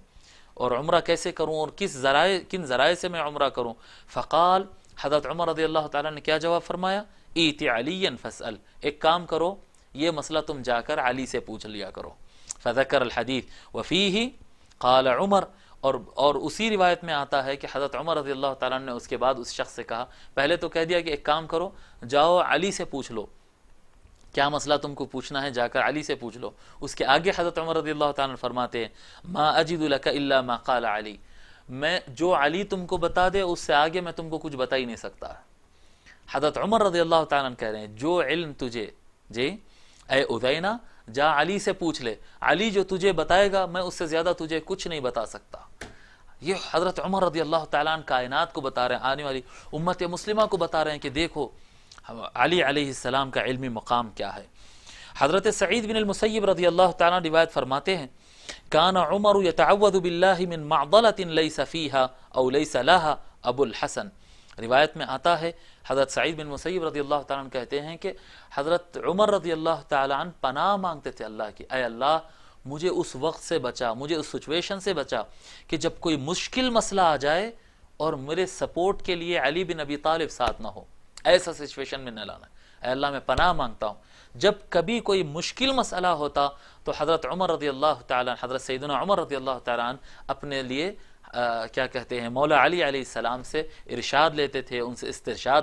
فرماتے، ان سے استفادہ کرتے، ان سے علم حاصل کرتے۔ مولا علی علیہ السلام جو فتویٰ جو بات ان کو بتا دیتے وہی سیدنا عمر رضی اللہ تعالیٰ عنہ کا فیصلہ ہوا کرتا تھا۔ یہ آپ دیکھیں اکابر امت، عمر بن الخطاب، ام المؤمنین عائشہ، عبداللہ ابن عباس، اور بھی آگے بہت ساری روایتیں ہیں، لیکن کیونکہ ہم کو ایک جگہ یعنی اختصار کے ساتھ بیان کرنا ہے، ہم یہاں پر یہ مضمون کو روکتے ہیں۔ قرآن کریم آقا علیہ الصلاۃ والسلام کے وصال کے بعد، وصال کے وقت جو ہے قرآن بکھرا ہوا تھا، مختلف صحابہ کے سینوں میں مختلف پتھروں پر مختلف پتوں پر لکھا ہوا تھا، ایک جگہ نہیں تھا قرآن کریم جس طرح سے آج ہمارے ہاتھ میں۔ اور اس کو پھر حضرت عمر رضی اللہ تعالیٰ عنہ کے مشورے سے، حضرت ابو بکر رضی اللہ تعالیٰ عنہ کے فیصلے سے اور دیگر صحابہ کی محنت سے اور حضرت عثمان غنی رضی اللہ تعالیٰ عنہ کی لکھت سے، جی ام المؤمنین عائشہ کے گھر میں رکھانے سے، یہ سارا کچھ ملا کے ایک بڑا پروسیجر اور بڑے کمیٹیاں اور بڑے کمیشنز بیٹھنے کے بعد، جی بڑے کمیٹیاں بننے کے بعد، بڑے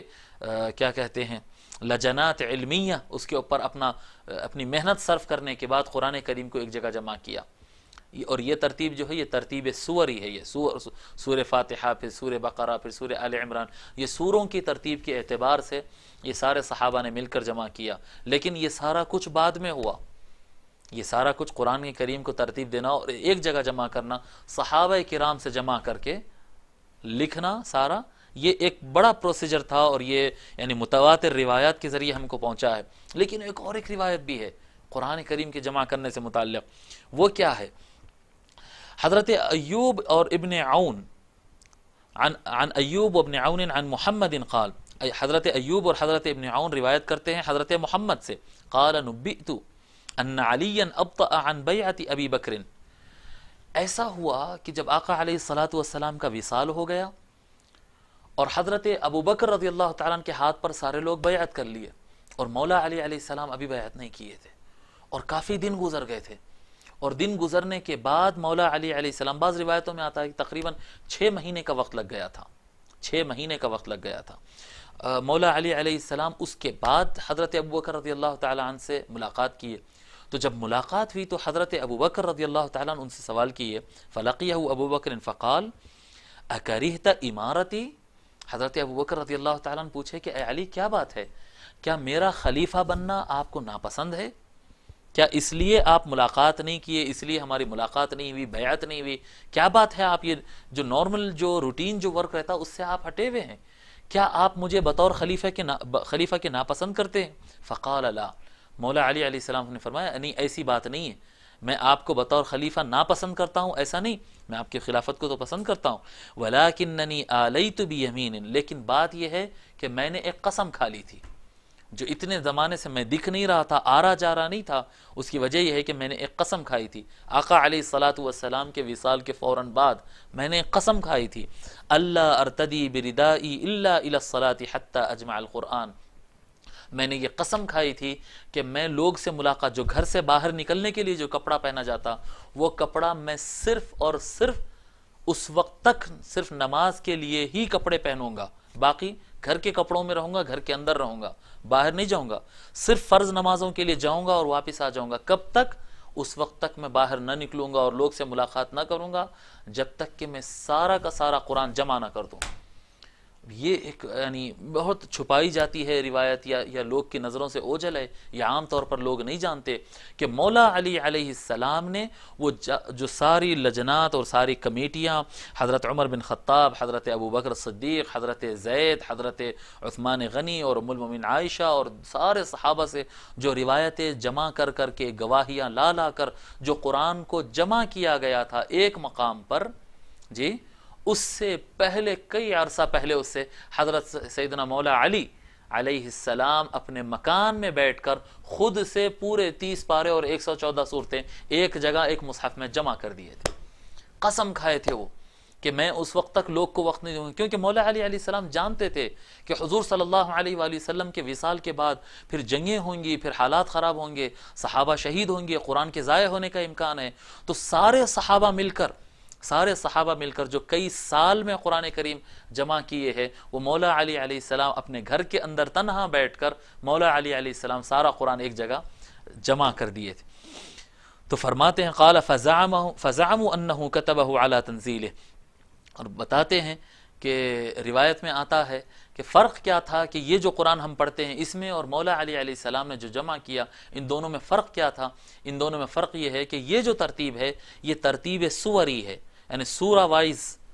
وائز اس کو سورہ فاتحہ، بقرہ، آل عمران، نساء جو اس طرح سے یہ سارا قرآن 114 صورتوں کو سورہ وائز ترتیب دی ہے یہ صحابہ کرام نے. اور مولا علی علیہ السلام جو قرآن کو جمع کیے تھے وہ نزولی ترتیب کے اعتبار سے تھے، یعنی جو آیت اللہ تعالیٰ پہلے نازل کیا اس کو پہلے، پھر دوسری جو آیت نازل کی، اب جیسے سورہ بقرہ ہے ایک ساتھ تو نازل نہیں ہوا، سووں ٹکڑوں میں الگ الگ نازل ہوا ہے. تو نازل ہونے کی جو ترتیب تھی، پہلی آیت کون سی آئی، دوسری کون سی آئی، یعنی سب سے پہلی آیت کون سی نازل ہوئی، اقرأ بسم ربک الذی خلق. تو مولا علی علیہ السلام نے اس سورے کو سب سے پہلے رکھا، ان آیتوں کو، وہ 5 آیتیں جو سب سے پہلے نازل ہوئی ان کو پہلے رکھا، پھر دوسرا جو نازل ہوا اس کو رکھا. تو ترتیب مولا علی علیہ السلام کی اللہ تعالیٰ کے نازل کرنے کی جو ترتیب تھی، ان ترتیب کے ساتھ اس کو مولا علی علیہ السلام نے جمع کیا. وہ آج یہ قرآن دستیاب تو نہیں ہے، لیکن یہ روایتیں بتاتی ہے کہ جو سارے صحابہ مل کر قرآن کی خدمت کا کام کیے، تنہا ایک طرف حضرت مولا کائنات علی علیہ السلام نے وہ کام کیا تھا۔ اب آئیے ہم ان سے آگے بڑھ کر، یہ اعلام اور بڑے لوگ اور مخالفین ان طرح کی یہ باتیں ہم روایتیں کیے، آئیے ہم بعض اہل العلم سے متعلق کہ اہل علم، متقدمین اہل العلم یعنی صحابہ کے بعد جو تابعین، تبع تابعین، اتباع التابعین، اتباع تبع تابعین، یہ جو قرون اولیٰ کے اہل العلم ہیں، طبقہ ثانیہ، طبقہ ثالثہ، طبقہ رابعہ جو علم والوں کی ہے، انہوں نے کیا کہا ہے مولا علی علیہ السلام کے علم سے متعلق۔ حضرت مغیرہ بن مقسم ایک بڑے یعنی طبقہ رابعہ کے علماء میں سے آتے ہیں۔ مغیرہ بن مقسم کہتے ہیں لیس احد منہم اقوى قولا فی الفرائض من علی، کہتے ہیں تمام صحابہ میں علم میراث، وراثت کا علم ایک ایسا علم ہے قرآن کریم کے اندر جو نہایت مبہم کہا جاتا ہے، یعنی بہت زیادہ کنفیوژن اس کے اندر ہوتا ہے۔ یعنی اگر آپ روایتیں پڑھیں کبھی ڈیٹیل میں، اگر موقع ہو تو انشاءاللہ تعالی بیان کریں گے، بڑے بڑے صحابہ بھی اس کے اندر جو ہے وراثت بٹے گی کیسی، جی وراثت کس طرح سے بٹے گی، اس مسئلے میں آ کر مال دولت کسی کی مرنے کے بعد جو اس کے اولاد میں بٹتی ہے، یہ تقسیم کے مسئلے میں آ کر کئی بڑے بڑے صحابہ بھی اس کے اندر اٹک گئے تھے، لیکن ہر مرتبہ آخری فیصلہ اور اس کا سلیوشن جو ہوتا ہے وہ مولا علی علیہ السلام کے پاس ہوتا۔ حضرت مغیرہ بن مقسم کہتے ہیں لیس احد منہم اقوى قولا فی الفرائض من علی، وہ کہتے ہیں کہ کسی صحابی کو بھی اور کسی بھی اہل علم کو میں نے مولا علی سے زیادہ وراثت کے مسئلے میں مضبوط کا بات کہتے ہوئے نہیں پایا۔ وراثت کے مسئلے میں سب سے مضبوط بات اگر مجھے ملتی ہے تو وہ مولا علی علیہ السلام سے ملتی ہے۔ اور مغیرہ جو راوی ہے اس بات کے، وہ کہتے ہیں، ابو بکر بن عیاش کہتے ہیں کہ مغیرہ بن مقسم یہ اسپیشلسٹ تھے، یہ ماہر تھے وراثت کے نالج کے متعلق۔ علم المیراث جو ہوتا ہے، وراثت کا علم، اس کے یہ بہت بڑے عالم اور بہت بڑے اسپیشلسٹ مانے جاتے ہیں، اور وہ اسپیشلسٹ کہتے ہیں کہ مولا علی علیہ السلام سے بڑا میں مضبوط قول اس مسئلے میں بیان کرنے والا، مضبوط نالج دینے والا کسی کو نہیں پایا۔ حضرت سعید ابن وہب کہتے ہیں کہ حضرت عبداللہ رضی اللہ تعالیٰ عنہ کہتے ہیں اعلم اہل المدینہ بالفرائض علی بن ابی طالب، علم المیراث مدینہ منورہ کے اندر سب سے زیادہ علم رکھنے والے تو علی بن ابی طالب رضی اللہ علیہ السلام ورضی اللہ تعالی عنہ ہیں۔ اب یہ بھی یاد رکھیں کہ اہل المدینہ جب کہیں گے تو اس میں ابو بکر بھی ہے، عمر بھی ہے، عثمان بھی ہے، ابو ہریرہ بھی ہے، عبداللہ ابن مسعود بھی ہے، عبداللہ ابن عباس بھی ہے، ام المؤمنین عائشہ بھی ہے، رضوان اللہ تعالی علیہم اجمعین، یہ سارے صحابہ ہے۔ لیکن صحابہ کہتے ہیں کہ ان تمام میں سب سے زیادہ علم رکھنے والے علی بن ابی طالب تھے۔ حضرت سعید بن عمر بن سعید بن العاص کہتے ہیں قلت لعبداللہ بن عیاش بن ابی ربیعہ یا عم، میں اپنے چچا عبداللہ سے کہتا ہوں کہ اے میرے چچا، لو کان صغو الناس الی علی، کیا بات ہے کہ لوگ کا جھکاؤ علم کے مسئلے میں تو صرف علی کی طرف ہے؟ جی یہ کس زمانے میں بات ہو رہی ہے؟ آج کے زمانے میں نہیں ہو رہی یہ بات، یہ تابعی صحابہ، تابعین، تبع تابعین کا زمانہ ہے، ان قرون اولیٰ کے اندر یہ گفتگو ہو رہی ہے۔ کہہ رہے ہیں کہ لو کان صغو الناس الی علی، یہ سارے کے سارے لوگ کا جھکاؤ علم کے مسئلے میں علی کی طرف کیوں ہو گیا؟ اب یہ بھی بات یاد رکھیں کہ جب لوگ کا لفظ، ناس کا لفظ علم کے میدان میں اور اہل العلم کے درمیان جب ذکر کیا جاتا ہے، علمی میدان میں، علمی کتب میں، جب فقہ میں ہو، روایت حدیث میں جب لفظ ناس آتا ہے تو اس سے مراد نارمل پبلک نہیں ہوتی ہے، لوگ سے مطلب وہ لوگ نہیں ہوتے، لوگ سے مطلب اہل العلم ہوتے ہیں۔ امام بخاری نے قال بعض الناس کے لفظ استعمال کیے، یعنی فقہ میں اور حدیث میں اور تفسیر میں ناس کا لفظ جہاں پر استعمال ہوتا ہے وہاں پر یہ اس کا معنی ہوتا ہے میجورٹی آف اہل العلم۔ قال الناس جب کہیں گے، قال بعض الناس جب کہیں گے تو اس کا مطلب ہوتا تھوڑے لوگ نے یہ کہا، تھوڑے اہل علم نے کہا، کم تعداد میں اہل علم نے کہا۔ جب قال الناس کہتے ہیں، جی ناس نے کہا، تو اس کا مطلب یہ ہوتا ہے کہ میجورٹی آف اہل العلم، اہل علم میں اکثریت۔ تو کہہ رہے ہیں یا عمی لو کان صغو الناس الی علی، کیا بات ہے کہ میجورٹی آف اہل العلم، اہل العلم کی اکثریت مولا علی کی طرف جھکاؤ رکھتی ہے۔ فقال یا ابن اخی، تو میرے چچا نے کہا کہ اے میرے بھتیجے، اے میرے بھائی کے بیٹے سن لے، ان علی علیہ السلام، کہ علی علیہ السلام کی شان یہ ہے کان لہ ما شئت من ضرس قاطع فی العلم، ان کا مسئلہ تو ایسا تھا کہ جتنا آپ کو چاہیے اتنا وہ مضبوط اور یقینی علم عطا کرنے کے موقف میں اتنا علم ان کے پاس تھا۔ وکان لہ البسطۃ فی العشیرہ، اور کہتے ہیں کہ ان کی بڑی قربت تھی رسول اللہ صلی اللہ علیہ وآلہ وسلم کے ددیالی رشتے کی طرف، یعنی ان کے والد کی طرف سے ان کے رشتے میں بڑی کئی رشتے تھے ان کے آقا علیہ الصلوۃ والسلام سے. والقدم فی الاسلام، اور اسلام لانے میں بھی وہ سب سے پہلے تھے، ان سے پہلے تو کوئی مسلمان نہیں تھا، سب سے پہلے وہ اسلام قبول کیے. والصہر لرسول اللہ صلی اللہ علیہ وآلہ وسلم، حضور صلی اللہ علیہ وآلہ وسلم کے وہ داماد بھی تھے. والفقہ فی المسئلہ، اور ان کے پاس ہر مسئلے کو سمجھنے کی بڑی زبردست صلاحیت بھی تھی. والنجدۃ فی الحرب، اور ہر جنگ کے اندر علی بن ابی طالب کے پاس بچانے اور مدد کرنے کی طاقت بھی تھی. والجود فی الماعون، اور مولا علی علیہ السلام کی یہ خصوصیت تھی کہ جو اپنا گھر کا ساز و سامان اپنے خود کے کام آتا تھا اس میں ان کا ہاتھ بڑا سخی تھا، وہ دوسروں کو عطا کرتے تھے. آپ دیکھیں کیا صفات بیان کر رہے ہیں. ہمارے پاس کیسا ہوتا ہے کہ یہ چیز پرانی ہو گئی تو دے دیں، نہیں، مولا علی علیہ السلام کا جود، یعنی ان کی سخاوت کس چیز میں ہوتی تھی؟ جو اپنے کام آ سکتی ہے ویسی چیز اٹھا کر دوسرے کو عطا کرتے تھے. جی، جو جنگ میں مشکل ہو جائے تو ہر مشکل کے بعد مشکل کشا پھر مولا علی ہوتے. ہر مسئلے کو سمجھنے میں، اس کی گہرائی تک پہنچنے میں مولا علی ہے. اسلام میں پہلے مولا علی ہے، رسول اللہ کے داماد مولا علی ہے، رسول اللہ کے بھائی مولا علی ہے، علم کے میدان میں سب سے زیادہ علم رکھنے والے مولا علی ہے. عبد الملک بن ابی سلیمان کہتے ہیں کہ میں نے عطاء سے کہا اکان فی اصحاب محمد صلی اللہ علیہ وآلہ وسلم احد اعلم من علی. عطاء کون ہے؟ یہ محدث ہے، یہ مفسر ہے، یہ فقیہ ہے، یہ تابعین میں سے بہت اکابر میں سے، اکابر اہل العلم میں سے. کہتے ہیں اکان فی اصحاب محمد صلی اللہ علیہ وآلہ وسلم احد اعلم من علی. کیا رسول اللہ صلی اللہ علیہ وآلہ وسلم کے صحابہ میں کوئی آدمی علی کے علم سے زیادہ رکھتا تھا؟ کوئی ایسا تھا جو علی سے بھی زیادہ علم رکھتا ہو؟ قال لا واللہ ما اعلم. حضرت عطا کہتے ہیں اللہ کی قسم میں کسی شخص کو ایسا نہیں جانتا جو علی سے زیادہ علم رکھتا ہو. سب سے زیادہ علم تو مولا علی علیہ السلام کے پاس تھا. مولا علی علیہ السلام اس سے متعلق کیا فرماتے ہیں؟ آئیے ایک دو قول ہم مولا علی علیہ السلام کا پڑھتے ہیں. حضرت سعید بن المسیب رضی اللہ تعالیٰ روایت، یہ وہی روایتیں ہیں جو میں نے اوپر پڑھی. اب خلاصہ کلام سے پہلے میں چاہتا ہوں کہ مولا علی کے الفاظ کو میں دہرا دوں. مولا علی علیہ السلام، حضرت سعید بن المسیب رضی اللہ تعالیٰ عنہ کہتے ہیں ما کان احد من الناس یقول. سعید بن مسیب رضی اللہ عنہ کہتے ہیں کہ لوگوں میں سے کوئی بھی شخص یہ لفظ نہیں کہتا تھا، یہ چیلنج کوئی بھی نہیں کرتا تھا. کون کیا کرتا تھا؟ یہ سلونی غیر علی ابن ابی طالب. مولا علی علیہ السلام کے علاوہ صحابہ کرام میں کوئی شخص بھی نہیں تھا جو یہ دعویٰ کرتا تھا اور یہ کہتا تھا کہ جو پوچھنا ہے پوچھ لو، جو پوچھنا ہے پوچھ لو. جب تک آقا علیہ الصلاۃ والسلام اس ظاہری دنیا کے اندر موجود تھے، ظاہری حیات اور بشری حیات کے ساتھ اس کائنات کے اندر موجود تھے، تو یہ شان صرف مصطفیٰ کی تھی.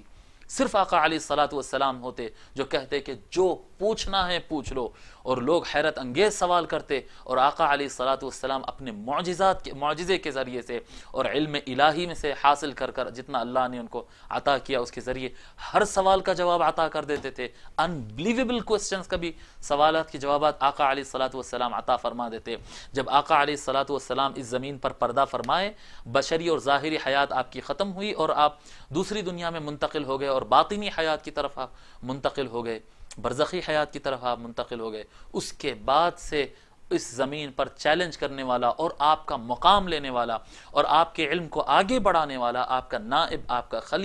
خلیفہ، آپ کا وصی جو بنے ہیں علم اور عمل اور ولایت اور ساری دنیا کے اندر،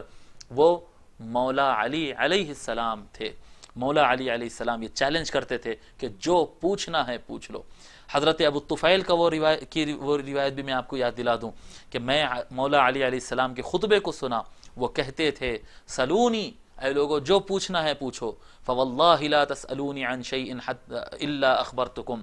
اللہ کی عزت کی قسم تم جو سوال کرو گے میں اس کا جواب تم کو دوں گا.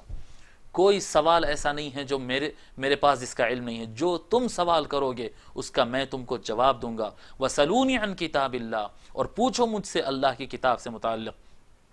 فواللہ ما من آیت، کہ اللہ کی عزت کی قسم، اللہ کی قسم کہ کوئی آیت نہیں نازل ہوئی ہے الا وانا اعلم ابلیل نزلت ام بنہار، مگر میں جانتا ہوں کہ وہ آیت یا رات میں نازل ہوئی ہے یا دن میں نازل ہوئی ہے. میں جانتا ہوں. جو آیت نازل ہوئی میں جانتا ہوں، ام فی سہل ام فی جبل، وہ سیدھی زمین پر نازل ہوئی ہے یا اونچے پہاڑ پر نازل ہوئی ہے، میں جانتا ہوں۔ حضرات گرامی محترم خواتین و حضرات اور ناظرین، خلاصہ کلام یہ ہے، ہم آخری بات کر لیتے ہیں۔ خلاصہ کلام یہ ہے کہ حضرت عبداللہ ابن عباس رضی اللہ تعالیٰ عنہ جو فرماتے ہیں، ایک روایت میں عبداللہ ابن مسعود رضی اللہ عنہ کی آپ کو سنایا کہ وہ کہتے ہیں کہ ہم یہ سمجھتے تھے کہ اگر علم کو 10 حصوں میں بانٹ دیا جائے تو 9 حصے عمر بن الخطاب کو حاصل ہو گئے، 9 حصے عمر بن الخطاب کو حاصل ہو گئے اور ایک حصہ باقی دنیا میں رہ گیا۔ فرماتے ہیں حضرت عبداللہ ابن عباس رضی اللہ تعالیٰ عنہ، واللہ لقد اعطی علی بن ابی طالب 9 اعشار العلم۔ اب آپ دیکھیں یہ روایت کو غور سے سنیں، وہ کہتے ہیں حضرت عبداللہ ابن عباس رضی اللہ عنہ کہ اللہ کی قسم علی ابن ابی طالب علیہ السلام کو علم کے 9 حصے عطا کر دیے گئے، 10 میں سے 9 حصے عطا کر دیے۔ وَأَيْمُ اللَّهِ لَقَدْ شَارَكَكُمْ فِي الْعُشْرِ الْعَاشِرِ، اور وہ جو 10واں آخری حصہ، جو 10واں حصہ ہے جو ساری کائنات میں بانٹا گیا ہے، وہ حصے میں بھی مولا علی تمہارا شریک ہے۔ اب آپ دیکھیں، یعنی آپ دیکھیں حضرت عمر رضی اللہ تعالیٰ عنہ کو 9 حصے ملے ہیں اور ایک حصہ باقی دنیا کا جو بچا ہے، اور مولا علی علیہ السلام کو وہ 9 حصے اور جو 10واں حصہ پوری کائنات کو بٹا ہے وہ حصہ بھی، یعنی عشر الاعشار، 100% علم جو انسانوں کو اللہ تبارک و تعالی حضور صلی اللہ علیہ وآلہ وسلم کے ذریعے عطا کرنا چاہتا ہے۔ آقا علیہ الصلاۃ والسلام کی نبوت سے، آپ کی رسالت سے، آپ کے مقام سے، آپ کے شہر علم سے جو علم پوری کائنات کے لیے بہا ہے، وہ 100% علم ایک سینہ علی مرتضیٰ، قلب اطہر علی مرتضیٰ میں وہ علم سما گیا تھا۔ یہ مقام تھا مولا علی علیہ السلام کے علم کا۔ اگر کبھی انشاءاللہ تعالیٰ پھر موقع ہو تو پھر نہج البلاغہ سے اور دیگر کتب سے مولا علی کے علم کے شہپارے انشاءاللہ تعالیٰ آپ حضرات کے سامنے بیان کریں گے کہ مولا علی صرف روایت حدیث نہیں بلکہ آسمانوں سے متعلق علم، بایولوجی سے متعلق علم، جائیولوجی سے متعلق علم، اسپیس کا علم، فیوچر کا علم، جی پولیٹیکل نالج جو ہے، قرآن کی روایت سے متعلق، رائٹنگ سے متعلق، دنیا کی کائنات کا جو علم آپ بات کریں، آپ دیکھیں گے اس میں دریا بہا رہے ہیں۔ مولا علی علیہ السلام کا ایک ایک لفظ مولا علی علیہ السلام کا آپ کو ایسا دکھے گا کہ بالکل آج کے لیٹسٹ سائنس کے ذریعے یہ تحقیق کر کے ہم یہ رزلٹ پر پہنچے۔ مولا علی علیہ السلام 1400 سال پہلے سے یہ بیان کرتے آ رہے تھے۔ یہ کیا ہے؟ یہ علم مصطفیٰ ہے، حکم الہی سے جو مصطفیٰ علیہ وآلہ الصلاۃ والتسلیم نے جو ان کو عطا کیا تھا۔ اللہ تبارک و تعالیٰ کا وہ فرمان، قل هل يستوي الذين يعلمون والذين لا يعلمون، اے محبوب آپ کہہ دو ان سے کہ کیا علم والے اور بغیر علم والے برابر ہو سکتے ہیں؟ نہیں، جس کا جتنا علم ہوگا وہ اتنا مقام پائے گا۔ يرفع الله الذين آمنوا منكم والذين اوتوا العلم درجات، کہ جو تم میں سے ایمان رکھتا ہو اور جس کے پاس کثرت علم ہو، اللہ تبارک و تعالیٰ اس کو کئی درجات بلند کر دیتا ہے۔ ان آیتوں سے یہ بات واضح ہے، ان روایتوں سے یہ بات واضح ہے کہ آقا علیہ الصلاۃ والسلام کے بعد سارے علماء، ائمہ، محدثین، فقہاء، سائنٹسٹ، فلاسفہ، تابعین، تبع تابعین، ائمہ حدیث، مجتہدین، مفسرین، صحابہ کرام، تمام صحابہ کرام اور تمام اہل بیت اور باقی تمام افراد کے اوپر بعد از مصطفیٰ، بعد از خدا مصطفیٰ، بعد از مصطفیٰ مرتضیٰ، مولا علی علیہ السلام کا علم کا وہ مقام ہے کہ کوئی اس علم وہ درجے پر نہیں پہنچ سکتا ہے۔ اور میرے آقا علیہ الصلاۃ والسلام کا وہ فرمان متواتر، وہ حدیث متواتر، من کنت مولاہ فہذا علی مولا، میں جس کا آقا ہوں اور سردار ہوں، علی بھی اس کا آقا اور سردار اور مولا ہے۔ محترم ناظرین کرام، یہ بات ثابت ہوتی ہے اور مجالات الحیاء اور زندگی کے اور میدانوں کے علاوہ میدان علم، میدان ولایت، ایمان، شجاعت اور دوسروں پر ہم انشاءاللہ گفتگو کریں گے پھر کبھی، لیکن آج کی گفتگو میں صرف مولا سید اور آقا نہیں بلکہ مولا علم میں بھی ساری کائنات کے آقا اور مولا ہے۔ یہ تمام روایتوں سے یہ بات ثابت ہوتی ہے۔ مولا علی علیہ السلام کا علم بہت زیادہ ہے، میں ان کی شان بیان کرنے میں کوئی طاقت نہیں رکھتا، کوئی حیثیت نہیں رکھتا۔ چند روایتیں جو کثیر مطالعے کے بعد چند روایتیں مجھے ملی ہے، میں امید کرتا ہوں کہ یہ روایتیں آپ کو فائدہ پہنچائے گی۔ اللہ تبارک و تعالی ہمارے علم میں اضافہ فرمائے، ہمارے علم کو مولا علی علیہ السلام کے علم سے مستفید فرمائے، آقا علیہ السلام کی شہر نبوت سے مولا علی کے دروازے پر، مولا علی جو باب مدینۃ العلم ہے، ان کی چوکھٹ پر ہم کو کھڑا ہونا نصیب فرما، ان کے علم کے فیض اور ان کے علم کے انوار سے ہم کو مجلا فرما، ہمارے قلوب کو بھی علم عطا فرما، ہماروں کو بھی عقل سلیم اور قلب صحیح عطا فرما، مولا ہم کو صحیح راہ میں چلنے کی توفیق عطا فرما۔ مولا علی علیہ السلام، حضور صلی اللہ علیہ وآلہ وسلم اور مولا علی علیہ السلام اور پنجتن پاک علی، مصطفیٰ، مرتضیٰ، فاطمہ، حسن و حسین علیہم السلام اجمعین، اور سارے اہل بیت اور سارے صحابہ کرام سے ہم کو محبت رکھنے اور ان کے راہ میں چلنے کی ہم کو توفیق عنایت فرمائے۔ وما علینا الا البلاغ، والسلام علیکم ورحمۃ اللہ۔